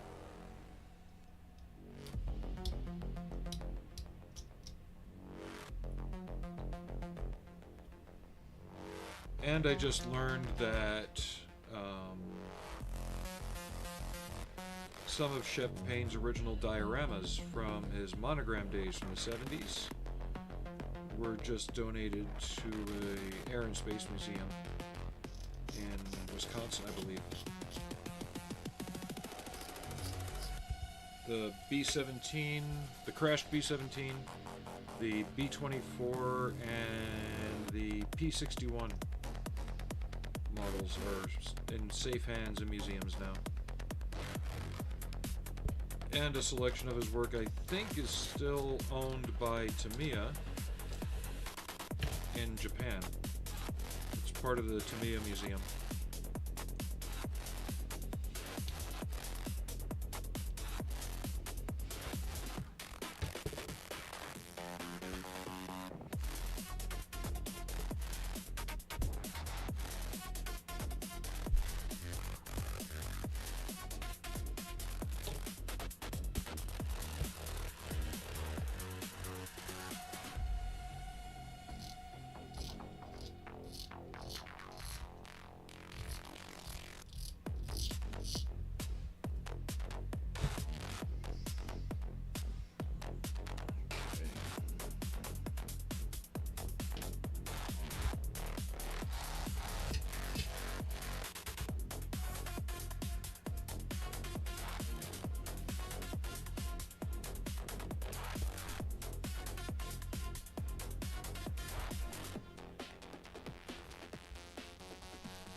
Anybody looking forward to the Return to Silent Hill next year?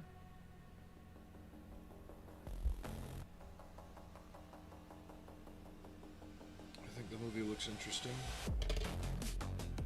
Looks more closely based on the second game. And they are basically getting rid of the Radha Mitchell and Sean Bean storyline.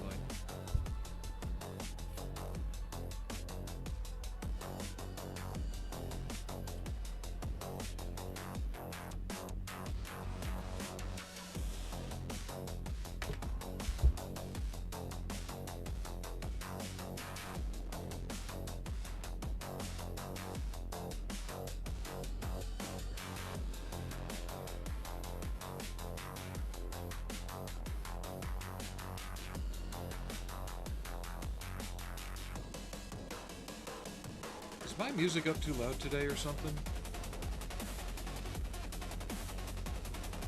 I feel like you guys can't hear me half the time.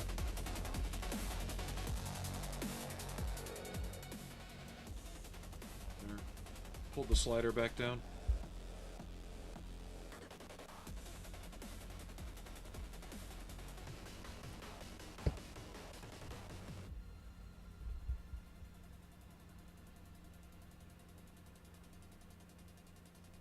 I even had the volume on the media player turned down, so it wouldn't be that loud.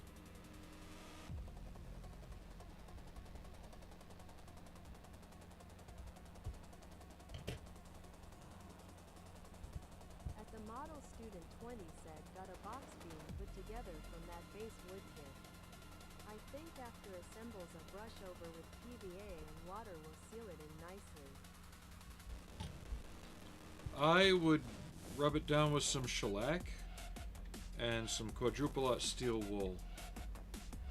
That would remove the fuzz and seal it. The PVA might be a little too thick, and the water could actually cause the wood to swell.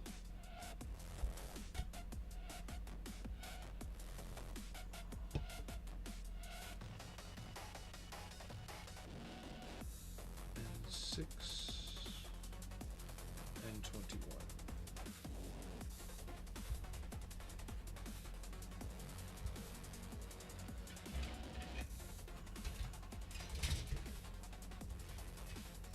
I'd been eyeballing some of those wood kits on eBay.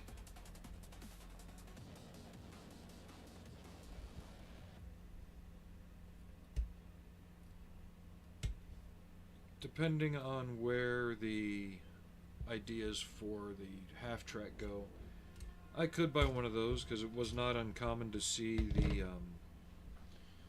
the rocket firing half-tracks in an urban setting. There's actually video of one firing from within a city.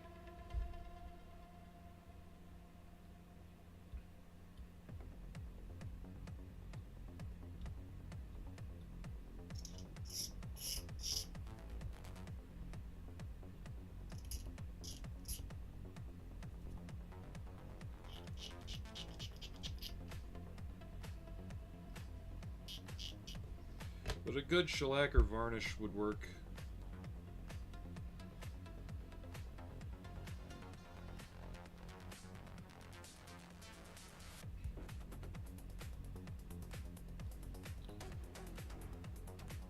And I think it would seal it from humidity better than PVA.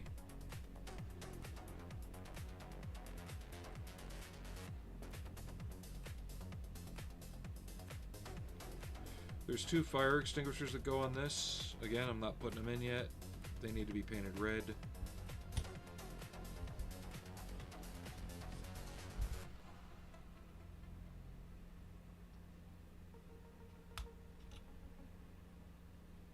There's that.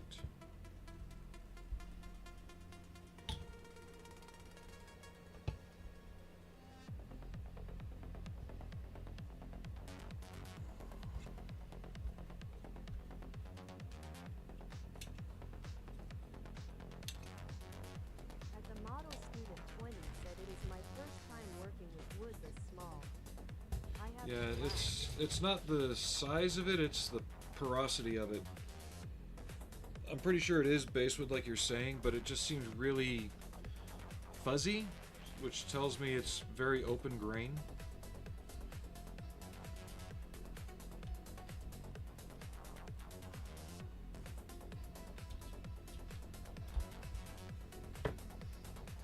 Like, how does it feel when you're working with it?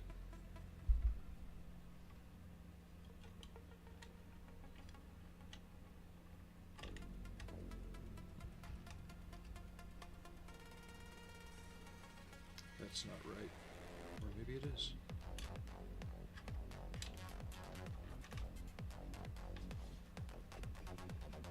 Okay.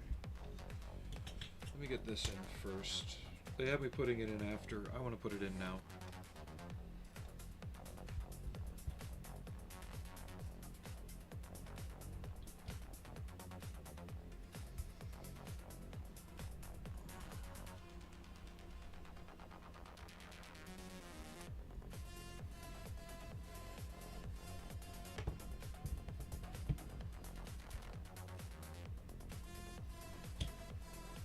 Again, make sure that these edges are flush as possible, because they will throw off the roof fit. At the model, student 20 said it's stiff, not fuzzy, fiddly, not fuzzy, lol.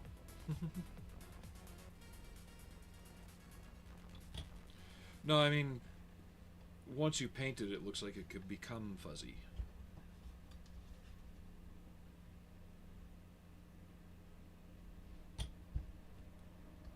And not in the fuzzy-wuzzy kind of way, because he wasn't a bear.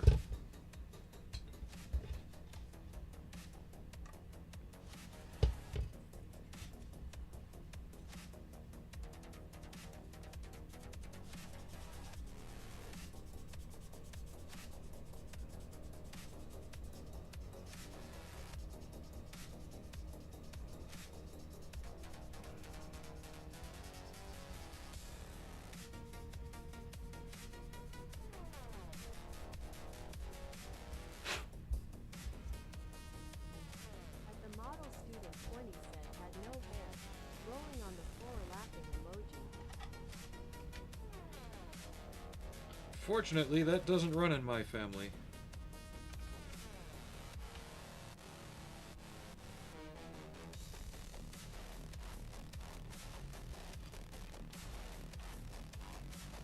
However, progressively bad eyesight does.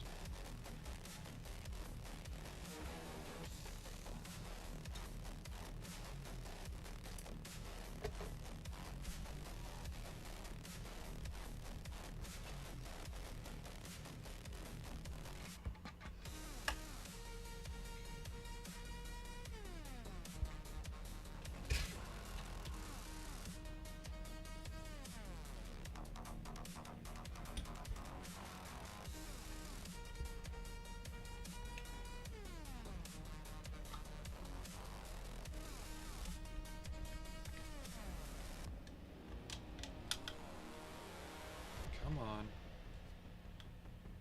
There we go.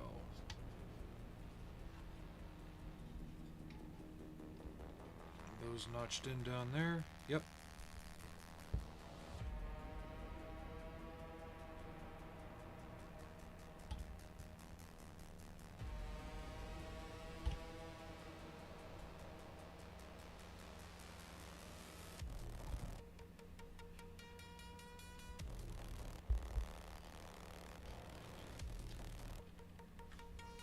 At the model student 20 said everyone is quiet today. I suspect building.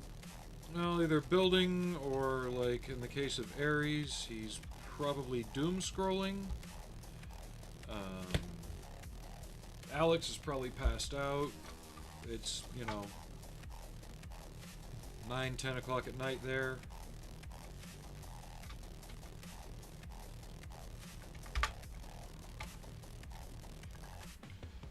But yeah, I hope everybody's just tinkering on something or just having a good Sunday evening. I try to not get concerned when things get quiet. That'll get you down really quick.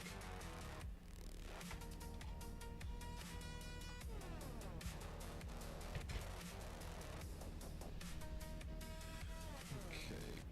So I am not going to make the jerry can or the water cans yet, but I'm going to put their tray in. So that way once I do make them and paint them, I can put them in properly. And that is L1.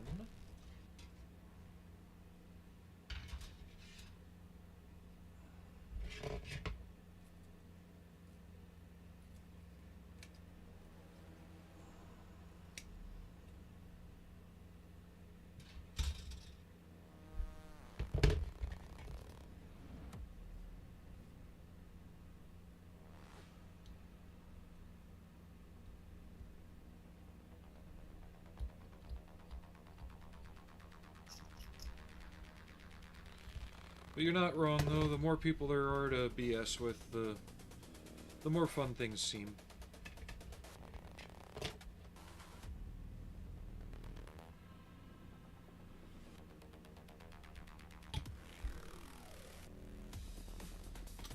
Yeah.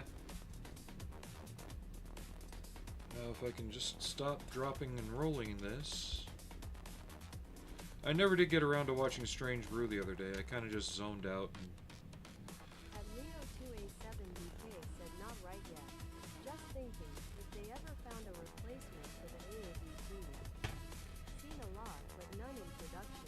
supposedly there's an 8-wheel one about to enter production.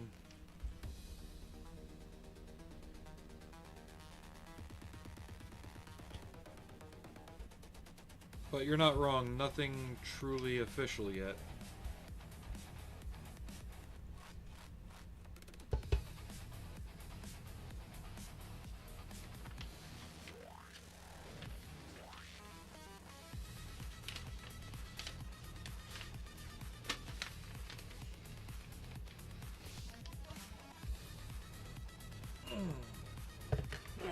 I'm gonna have a snack real quick.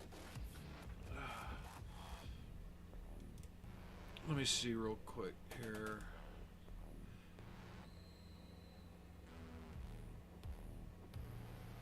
Yeah, they're actually putting it into use right now. There's been a couple change of command ceremonies and change of equipment. What's this thing called?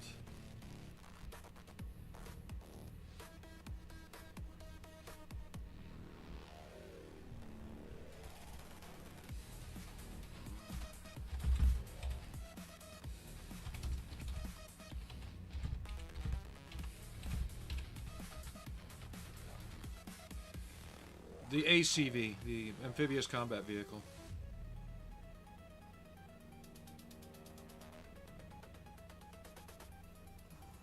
Imagine an LAV on steroids.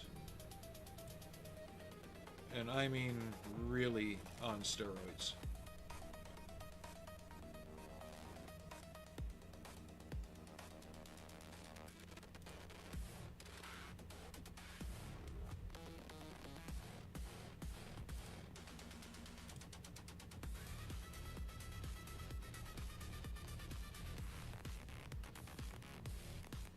Yeah, they ordered it back in 2019, and in May they activated the first unit.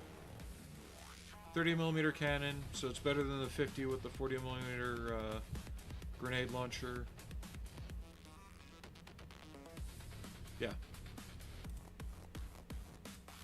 So yeah, they replaced it already.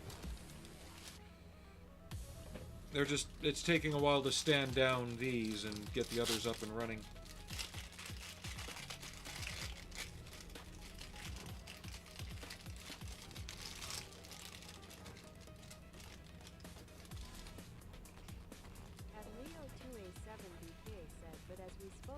The AAVP has some punch. I think it was the first place I saw the turret with M2 and 40mm grenade launcher.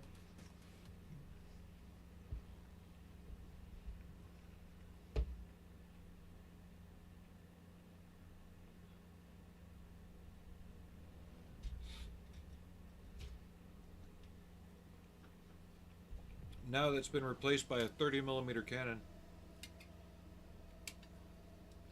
There's probably other variants and options coming out.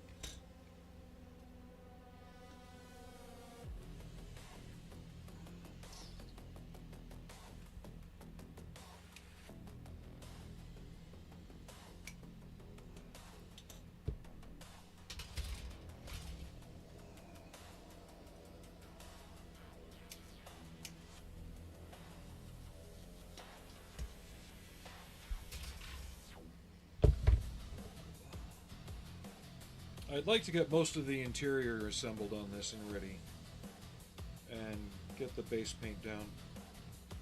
If we don't get that far today, that's fine. It's a goal for tomorrow too.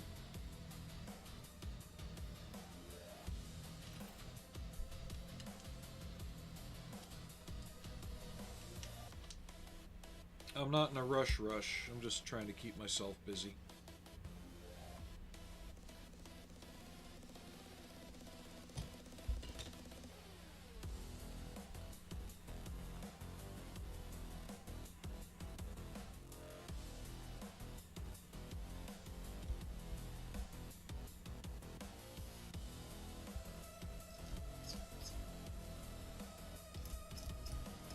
Tomorrow I'll probably be on around the same time, about 11 or 12. It depends on how quickly my searching goes for final Christmas presents and for stuff for bases. At Leo 2A7BK said sure. Seen some videos of US fiddling with 50mm in turrets for even yield armor. Nice.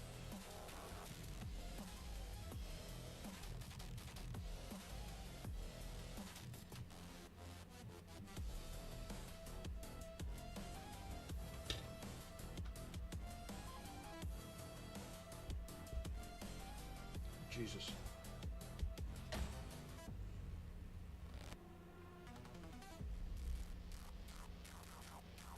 So I need this spool.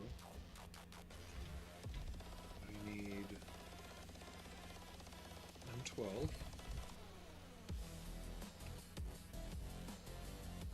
And then L8, which is this little tiny throttle handle.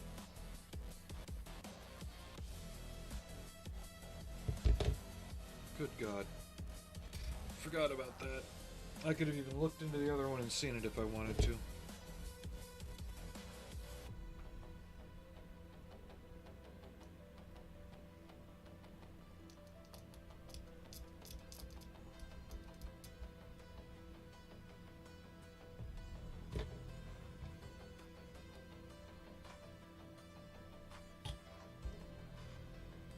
Come on, blade. Still be sharp enough to grab this.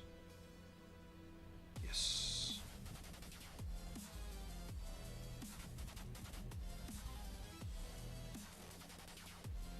Little T-handle.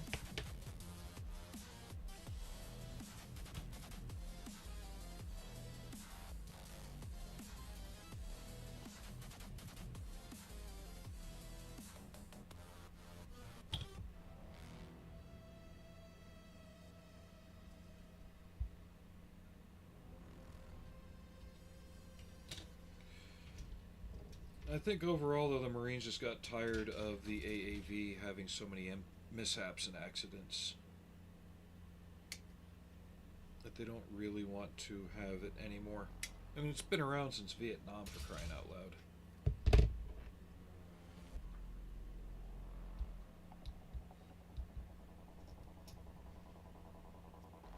Not that it's a necessarily bad vehicle, but there's been enough time that there's better vehicles.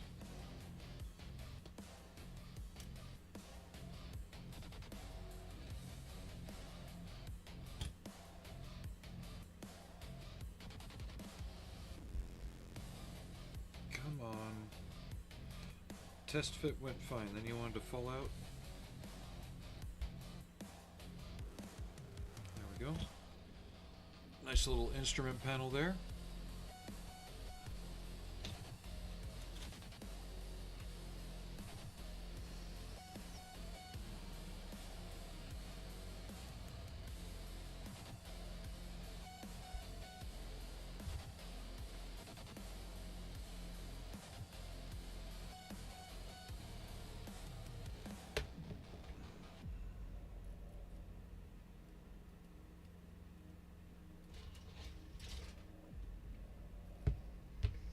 And it's okay if you guys are quiet too.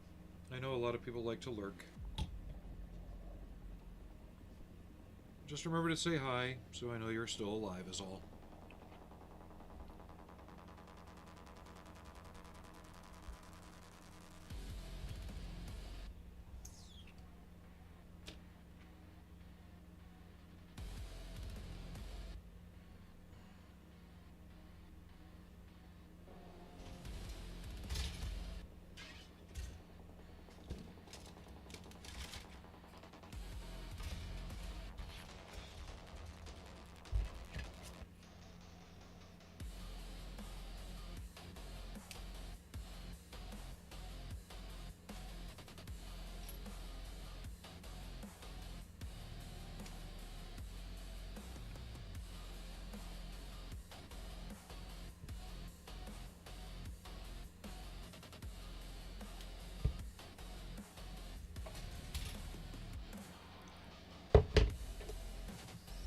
But the M60 that was so wonderfully donated for by Alex should be here next week.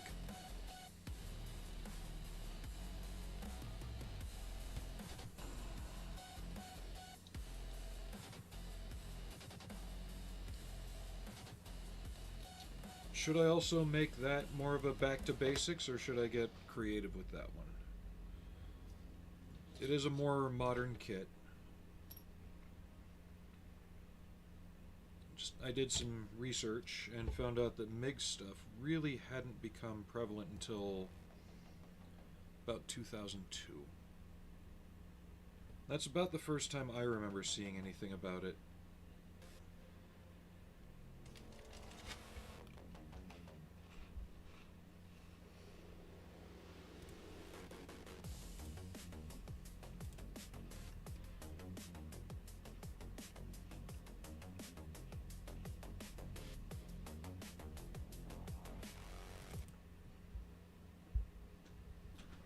But that also gives me a little room for materials and techniques too.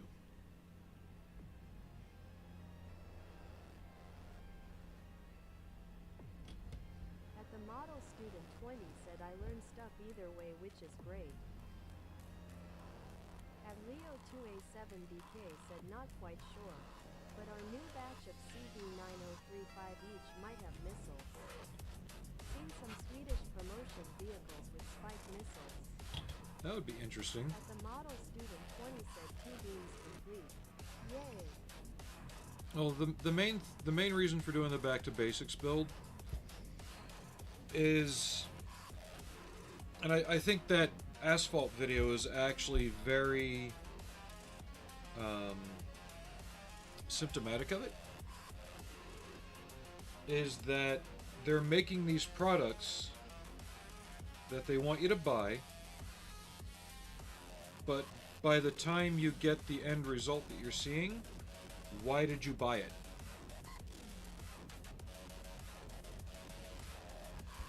And basically a lot of what I'm seeing tends to look like it's overcomplicating processes, not making them simpler. And when it comes to model building, a lot of times simplicity is better. When it comes to time, completion, and overall quality too.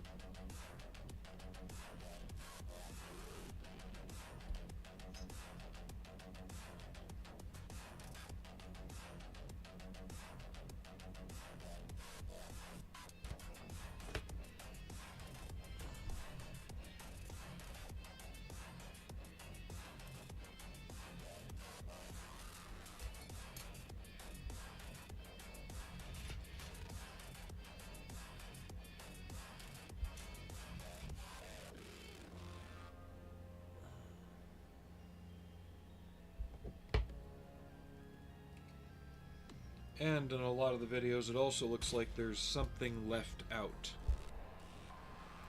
Like, they go from starting with one thing, and 2 cuts later, what you're seeing is completely different. Almost like they're using something else entirely. I hate watching night shifts. The models are amazing. It's just too much for me to process right now. But that's just it. He's a good guy and does good work, and he doesn't really get into anything too fancy. But at the same time, everyone tries to emulate him, and they make it worse, you know? I'm trying to find the right words. They think that using a small needle and small blotchiness all the time is what's needed. It's not. You've seen me do it here.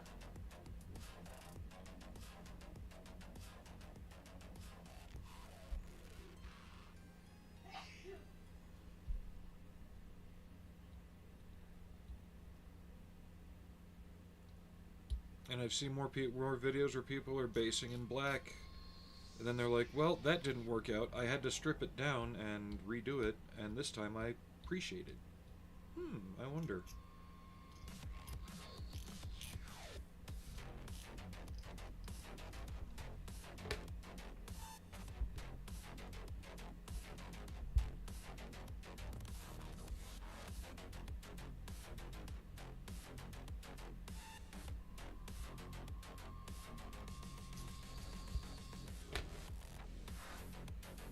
Saw another video pop up in my feed today. Someone's discussing how they do their camouflage. How the hell is this supposed to go? And guess what their primary paints were? AK. They said they didn't like Vallejo. And everything else, aside from the 1 or 2 Tamiya colors, was AK. And as a long-time builder, when you see videos especially that go out of their way to promote a certain product, you tend to stop believing what the person's saying. Because anyone who's built more than 3 models in their lives knows variety is the spice of life when it comes to like building and painting. The more tools you have, the better, and certain ones work better for you than others. Certain people like that AK crap. I don't.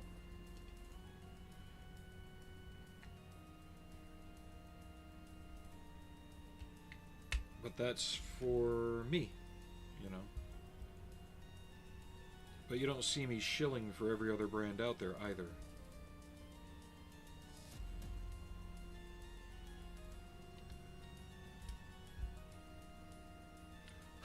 Why are we being difficult?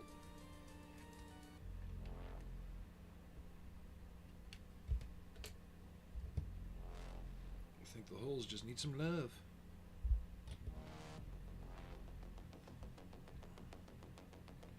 But a lot of people get into the hobby and they think they have to buy all this stuff when they don't have fundamentals to work with, and then they start having trouble.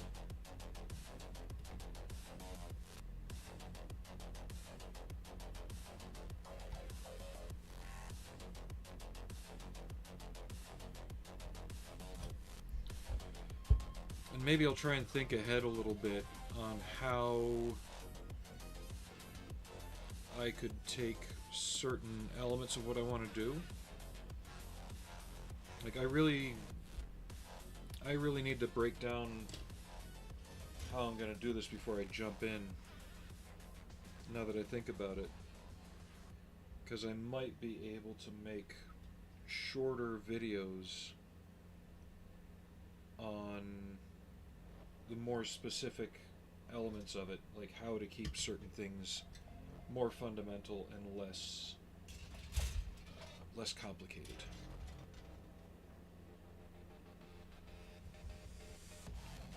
That way there's a chunk that's just like a 30-minute long segment instead of a 3-hour stream that you gotta kind of comb through. I know that doesn't help.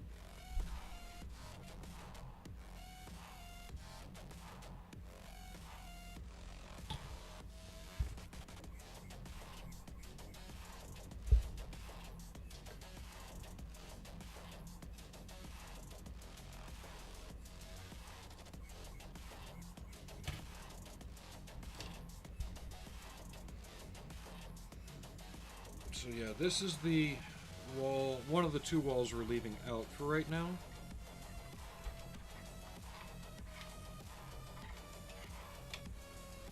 Just so it'll make it easier to put other things in before we seal it up. We gotta still do fire extinguishers on some of them, and other bits and bobs here and there. They need to be straightened out.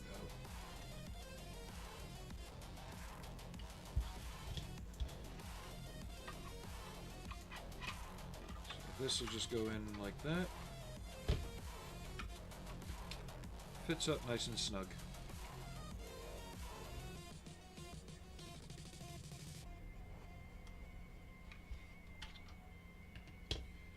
And if there's anything you want me to focus on a little more or show a little more clearly, let me know, and I'll try and figure out a way for myself to do that.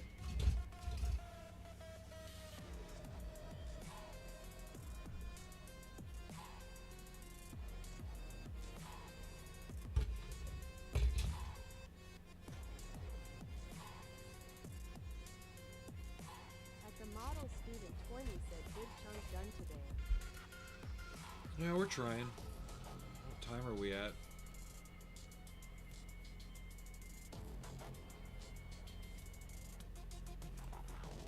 $2:26. Yeah. We're probably not going to get to painting anything because I still have... There's a ton of panels and details that go along here that I still have to accomplish. And that's probably another step or 3 in the instructions as well. We'll at least get the lower tub done.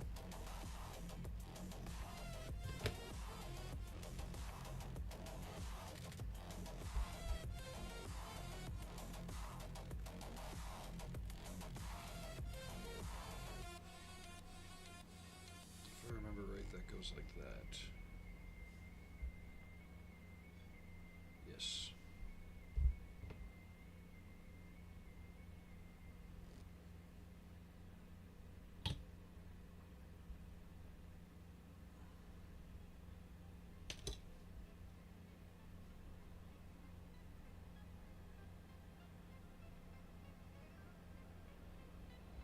But I also want to show things like how I used to do mud. Student 20 said, I think being able to ask questions as things come up during a build or while painting, weathering, etc. is awesome. Well, that's why I was thinking I could break it down. like, we can do the build, because the build's going to be pretty much straight, right? But, like, when it comes to doing mud and things like that, I'd need a little patience from the audience.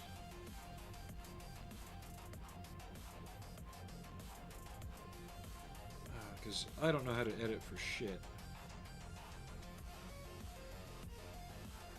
And I could record that particular section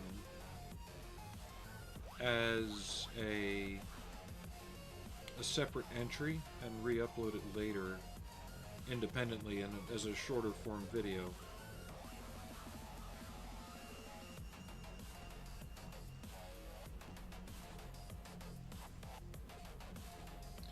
I don't know, I'm thinking of how I'm gonna do it. Okay, there we go.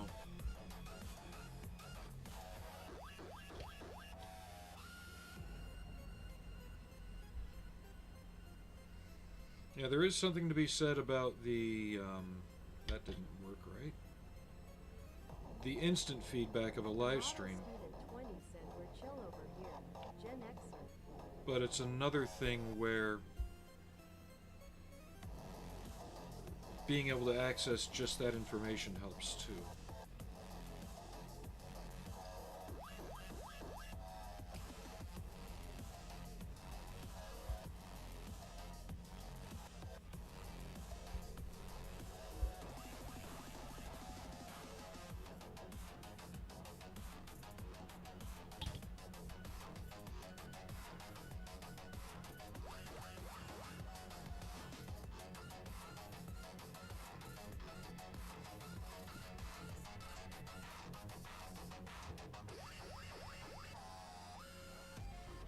I'm just thinking out loud as to how I'm going to break this all down. All there. I'm trying to remember on this one. How is it possible for me to fit the fire extinguisher under that after I glue it on? I think it was, but I'm not remembering right.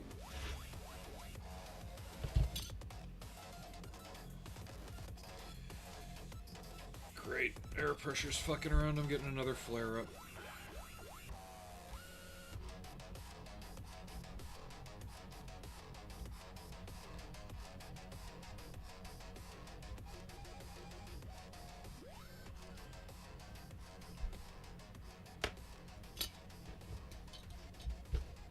So I need L2.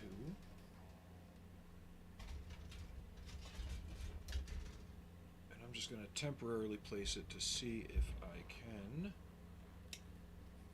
slide the extinguisher up there. I think I can. I'm the little builder that could.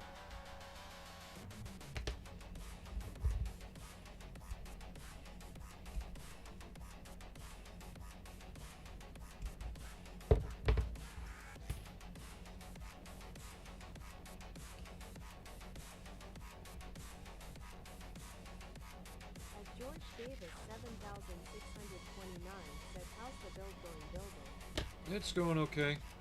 We got most of the interior together in the lower hall.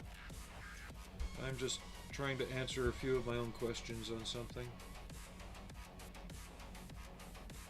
At the model student 20 said the interior of this next gas van is going to be neat. It's divided into two sections. It's a funky monkey of a vehicle for sure. I should be able to get the extinguishers in there. Okay.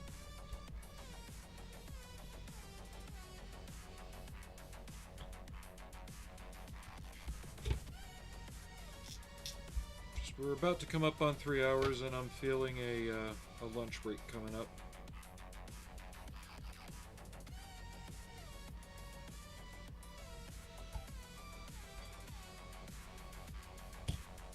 Hot dogs and beans, I think.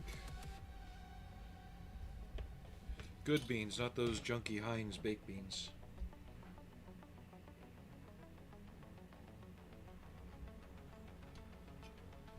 This one I think I can glue in for the main painting.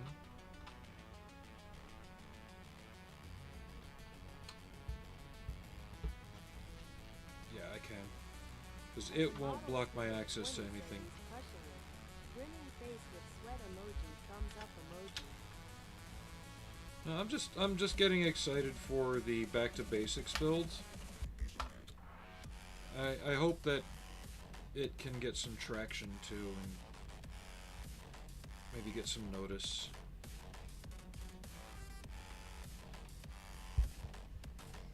Alright, see, that's not a good thing.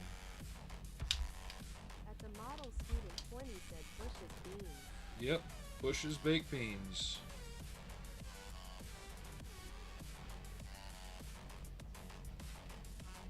I remember introducing some of my British neighbors to those, and they hoped that Americans would move in next to them again so they could get more from the commissary when I left.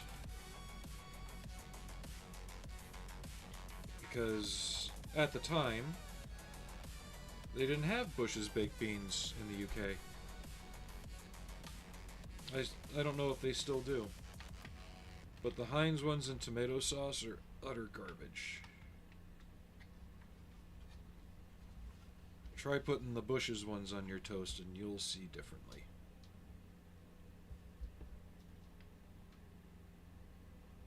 Okay.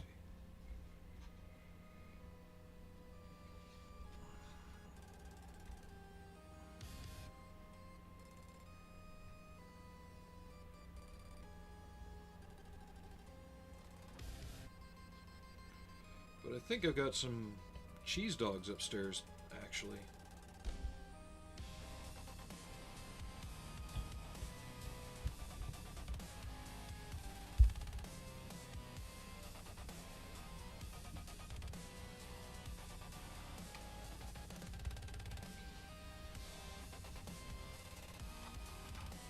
And I have been test fitting as I go along to make sure that the walls I'm adding aren't throwing off the fit.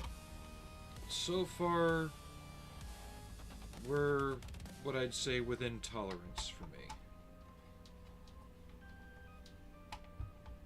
There we go. Stream Elements said Bouncer Watts just rated the channel with 1 viewer's pod gem. Thank you for that raid, Bouncer. Bouncer Watts just Welcome in. rated the channel. How are you doing? What were you working on? Hello there. We are building a Marine Corps Amtrak. Said, I only get bushes here in Canada. Gotta look around, but I have a spot that stays stock. Grinning face with sweat emoji. Hope you're having a good day. M4JOR underscore H4V0K. Hey, Major Havoc. Dude, fresh from Bouncer to the master. Bouncer Nice. Watts said, Some "Follow dreadnoughts. them, a dreadnought and ask them for door. He should be here. Bouncer Watts said lovely. Yep, Major Havoc's here. At the model student 20 said it's going to finish up a fair size once the tracks are on. Well, it'll be the same as this one overall, except right here where the turret is, they've replaced it with a hatch, and then there's a crane that goes right in this area to the back. Bouncer Watts asks WW2. Modern day. They literally are just retiring this thing this year. At the model student 20 said howdy have it. At least you came in when you did, because we only got like 20 minutes left. We're just covering basic assembly today. I was speaking earlier how we're probably not going to get to the upper hull. That'll be tomorrow's.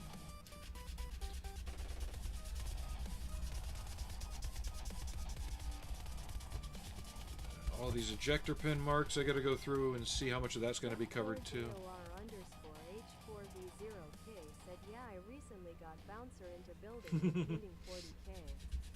He's only been painting, modeling for 2 weeks, so told him to come here to learn from the old guard lol. Well, I can show you some of the basics, and they're more for scale models, but the same rules apply to 40K when it comes to laying in your base paint and things like that. There are some differences. If you want to experiment with other things like glazing, things like that, you're... Bouncer Watts just followed. Oh, thank you for the follow. Green Elements said welcome to the channel, Bouncer Watts. Green Elements said check out my previous We're also dual streaming on YouTube, too.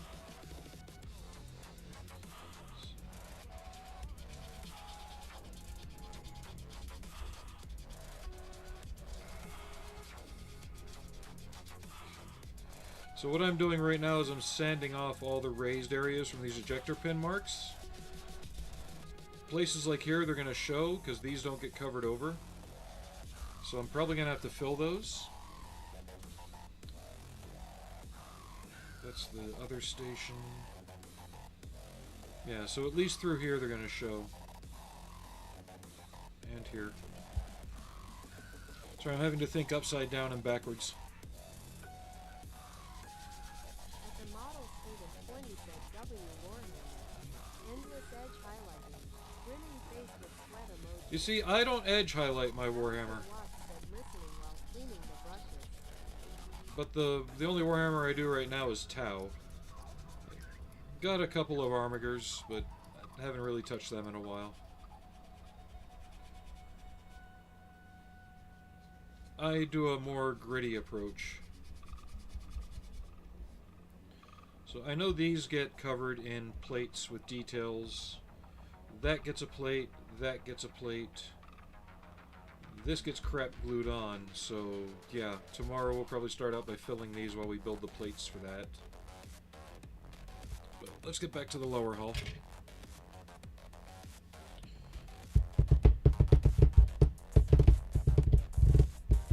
Okay, fuel tank.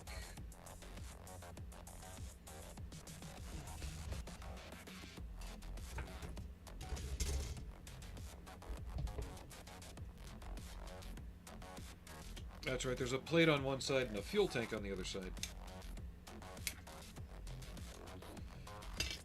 But as I was saying, a lot of what I do can also relate to Warhammer type stuff. But you got more freedom to do stuff like how you want in Warhammer.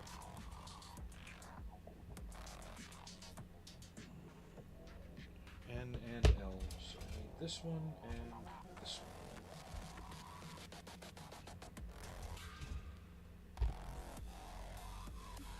L15.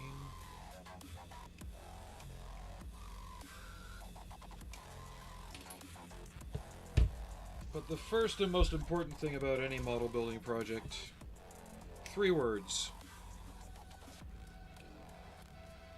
Let it dry.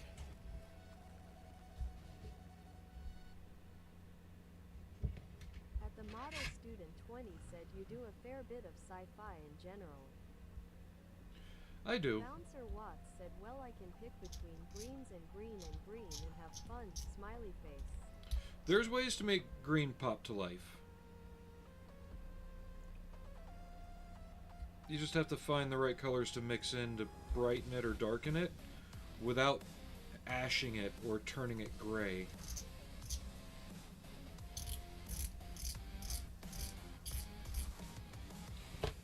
Kind of like red, depending on the shade. You don't want to add white to it to lighten it, because then it just turns into an ashy pink color like Pepto-Bismol. But if you add yellow to it, that lightens it up. If you want to gray down a green, add red. You know, different things like that. Just knowing how the colors all mix and work together.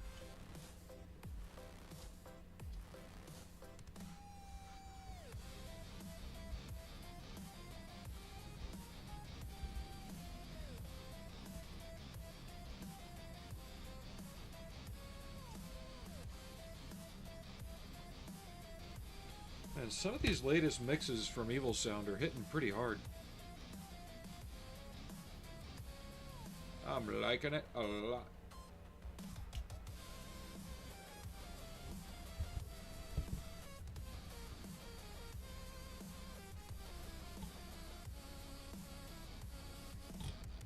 But starting in January, at least I want to say starting in January, possibly a little later, we're going to do the back to basics build, where I'm going to use no techniques. Said, I am starting to learn more color theory. It's a big help. Yeah, color theory when it comes to models can only take you so far, though. Especially when mixing. It has its uses, but there's some people that try and just overblow it. It does help.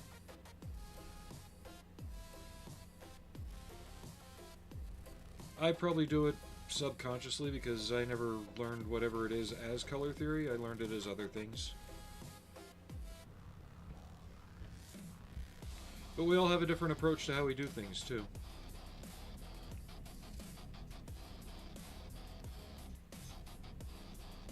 And a lot of things also depend on the pigments in the paints.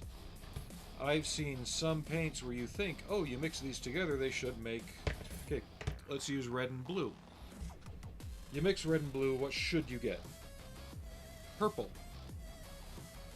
I've had it where you mix red and blue, and what do you get? Shit brown.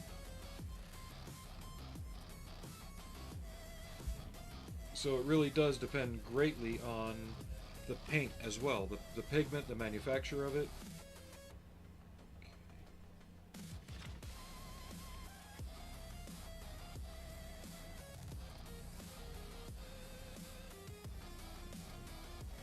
Yeah. We're starting to get into upper roof territory. I want to at least build this.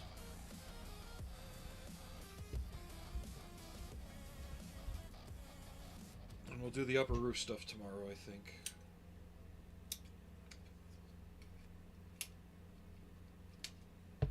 This way I can clean up the table and work on something small and insignificant during my off-stream time. Something like a frame arms girl, or work on printing more of the town R that I'm working on.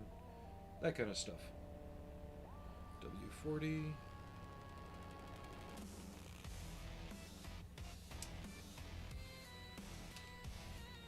Ow. Yeah, some streams go over 4 hours. This is for bouncers since they're new here. Some streams go over overtime. Usually for right now I've set myself like a 3-hour time limit. Because after that, I tend to... I need a break. I need to stop, have a snack, clear the air, and I've done enough on the model that it really does need to set overnight and dry. It seems like the best chunk. But there's some days when the glue's hitting right, the music's hitting right, you got a ton of people talking to you, and... it just keeps going. I think I've had 6-hour streams recently. I'm only able to really stream twice a week as it is because of my personal life and work schedule. But we're working on ways to make that more frequent. So, I used to be in almost daily, at least 4 times a week. But things got a little difficult, so I pulled back and simplified on that. But unfortunately that also hurt the hours I can stream in, so a lot of people who used to watch don't come around so much anymore. I don't even know if they're even on Twitch watching anymore. But that's why I'm also doing the YouTube side, because there's a broader audience there, more random. A lot of people know YouTube that don't know Twitch.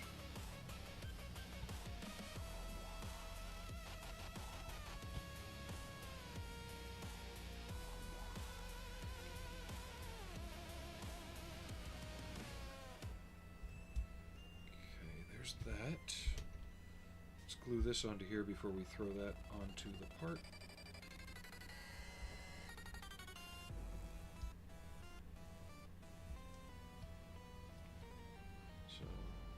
So who can guess? I know there's one person that already knows what other model's going with this, but who could take a wild guess on what? Model student 20 said, I think you'll find more Yeah. people on YouTube. Oh, I already have. It's taken me the better part of 8 years to get up to, I want to say now, 745 subscribers on Twitch. Grinning face with sweat emoji. Alright, so let me go here. Manager. Yeah, it's taken me 8 years to get 745 followers on Twitch, right? The YouTube equivalent of that is the YouTube subscriber. In just about a year, I'm at 674. So YouTube has developed quickly. This week alone, I've gotten 7 more on the YouTube side. So I can definitely attest to there is better notice and more rapid audience growth on YouTube. How many are repeat viewers? I don't know. But they're out there, they're watching, they're liking, they're commenting, so that's all that matters. I just gotta keep it up and keep going.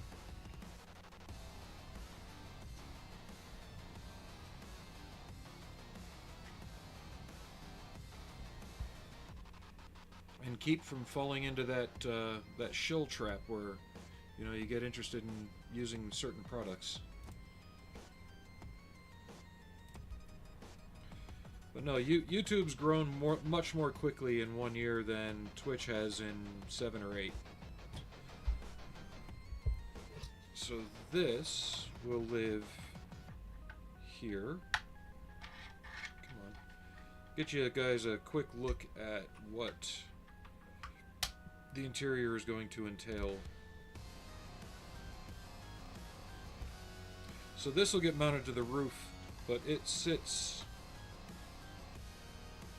like that. That's the fuel cell, but since that's not glued in, that goes there. There.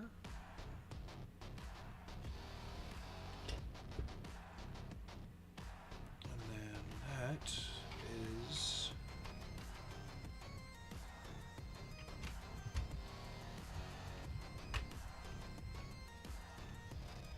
into here. I'll get it straightened out when I go to glue it. I'm not going to try and force it too much. And then fuel tank there.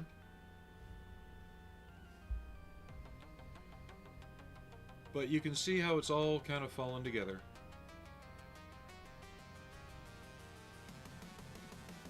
Not too hard. It'll all get base coated in that seafoam green color, or to me a sky. And then we'll start plucking details and doing other things. But yeah, we'll finish off the roof tomorrow. And then that should all drop into place quite nicely.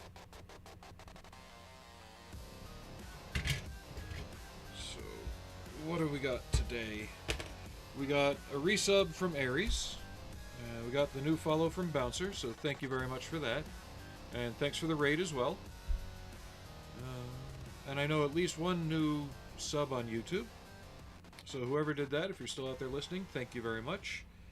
And if you're around, I hope you become more conversational. So we'll be back again tomorrow, probably around noon. I want to give myself 2 to 3 hours to do all the looking around and shopping I need. So I got to get my own butt out of bed early to do that. But yeah, we're going to wrap up. We're just shy of 3 hours. And I need to let a lot of this dry. And yeah. So thanks everybody for paying attention and hanging out.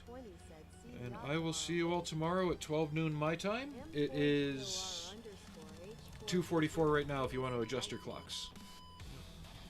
Yeah. Thank you for that, Major Havoc. And I'll see you tomorrow, model student. Don't know who I'm going to have rolling around up here tomorrow. That's, if you 3D print and you want to try out a figure, that's on Cults 3D. It's called Ripley's Pet. So, Still trying to finish that up, too. Just, a lot of places don't like them when they're skimpy. So, yeah.